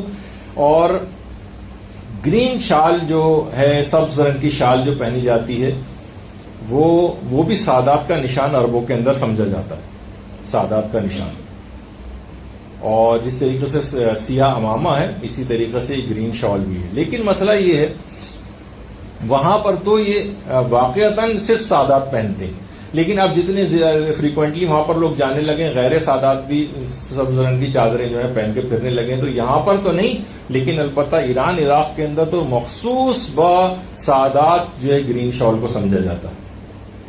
تو وہاں پر تو یہ پہننا ویسے ہی ہے جیسے کوئی عام غیر سید سیاہ امامہ باندھ کے پھرنے لگے، تو اس لحاظ سے وہاں پر ممانعت ہو سکتی ہے. لیکن یہاں پر کیونکہ اتنے عام چیز ہو گئی ہے، حتیٰ کہ اچھا جو عالم ہے وہ تو سیاہ امامہ پہنتے ہیں، لیکن جو عام افراد ہیں وہ پھر سیاہ رنگ کی اس طرح کی ٹوپی وغیرہ، سبز رنگ کی ٹوپی پہنتے ہیں سادات. کیونکہ امامہ پہنیں گے تو ظاہر ہے وہ ایک عالم کا ایک کیٹیگری میں چلے گا. غیر عالم جس نے سیاہ لباس بھی نہ پہنا ہو وہ پھر گرین کلر کی اس طرح کی ٹوپیاں وغیرہ جو ہے وہ پہنتے ہیں، تو اس سے وہ سادات ہونا ان کا ظاہر ہوتا ہے. تو یہ سب چیزیں وہاں پر اس انداز سے ہیں. تو اس سے انسان کو چاہیے کہ بہرحال ایسے موارد، کیونکہ یہاں پر پاکستان وغیرہ میں تو یہ مسئلہ ہے کہ یہ دونوں لوگ پہننے لگے ہیں، تو شاید یہاں پر اتنا بڑا مسئلہ نہ ہو پہننا. لیکن ان علاقوں کے اندر تو آپ کو سید ہی سمجھا جائے گا، تو لہذا غیر سید اس کو ان جگہوں کے اوپر نہ پہنے. اچھا، جو سیاہ امامہ ہے باقاعدہ، ویسے تو اس کی باقاعدہ علماء یہ بھی کہتے ہیں کہ جو ساتھ آیت اللہ سیستانی ہیں، جب چھوٹے تھے آیت اللہ خوئی کے ساتھ بیٹھے ہوئے تھے، سیاہ امامہ دونوں کیونکہ سادات میں سے. اچھا، اب سیاہ امامہ سادات کی علامت ہے، تو علماء نے کہا ہے کہ بہرحال غیر سادات اس کو نہ پہنے. اور آیت اللہ بہجت نے باقاعدہ جو ایک کتاب ہے جس میں ان کا ایک رحمت واسعہ کے نام سے، جس میں آیت اللہ بہجت نے باقاعدہ ایک عالم سید عبد الغفار مازندرانی کا ایک واقعہ، بھی چھوٹا سا ایک واقعہ ہے. اس میں یہ کہ آیت اللہ سید عبد الغفار نجف کے عالم دین تھے. اچھا، کافی غریب بھی تھے. ایک شخص ان کو سہم سادات لا کر دیتا تھا، لیکن مشکوک تھا کہ پتہ نہیں سید عبد الغفار مازندرانی سید بھی ہیں یا نہیں. اچھا، اب ان کو پتہ چل گیا کہ آدمی مجھے مشکوک سید سمجھتا ہے اور یہ مجھے دے کر جاتا ہے. اچھا، آپ کو بھی کسی پر اگر شک ہو کہ پتہ نہیں سید ہے یا سید نہیں ہے، تو اس کو نہیں دیا جا سکتا جب تک کہ آپ کو یقین نہ ہو. تو بہرحال ان کے اوپر تو گویا آسمان گر پڑا. ایک عالم جو کہ خوددار ہو اور اس کو سوچے کہ کوئی دوسرا مجھے مشکوک سید سمجھ رہا ہے. انہوں نے جلد ہی رخت سفر باندھا اور یہ کربلا آ گئے. اور کربلا میں آ کر امام حسین کی قبر کے پاس آ کر کہا کہ مولا میری 3 حاجات ہیں. ایک تو حاجت ان کی گھر کے لحاظ سے تھی کہ ان کا کوئی گھر نہیں تھا، بہت ہی زیادہ غربت تھی، کہا کہ گھر کی. اور دوسرا یہ کہ مجھے صحیح طور پر بتا دیں کہ میں سید ہوں یا نہیں. اور تیسری ایک اور حاجت تھی. تو کہہ رہے ہیں یہ گھر پہ آئے. اچھا، اب گھر پہ آ کر یہ سوئے، اور جب سوئے تو خواب میں امام حسین علیہ الصلوۃ والسلام نظر آئے.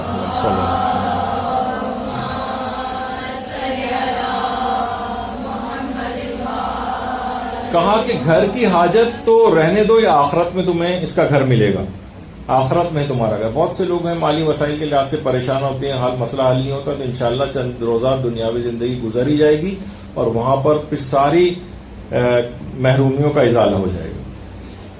کہا کہ اس کو تو تم رہنے دو.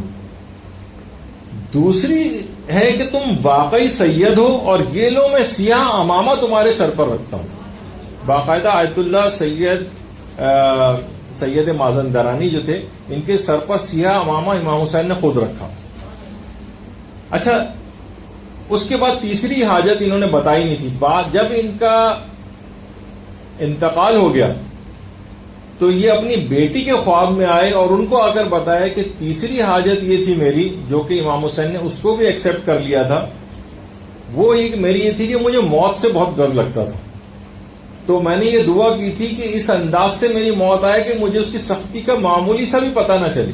تو آیت اللہ سید مازندرانی جس وقت ان کے انتقال والی شب آئی تھی تو انہوں نے اس سے پہلے ایک خوش الحان قاری کو اپنے پاس بلایا تھا اور کہا کہ میں کچھ قرآن سننا چاہتا ہوں. اس نے قرآن کی قرات کرنی شروع کی اور اس کو سنتے سنتے سو گئے اور سونے کے درمیان ہی ان کا انتقال ہو گیا. اپنی بیٹی سے خواب میں آ کر کہا کہ اس تلاوت قرآن سننے کے دوران اتنی سہولت اور آسانی سے میری روح نکالی گئی کہ مجھے پتہ تک نہ چلا کہ میں واقعی مر بھی گیا ہوں یا نہیں. تو اللہ کا شکر.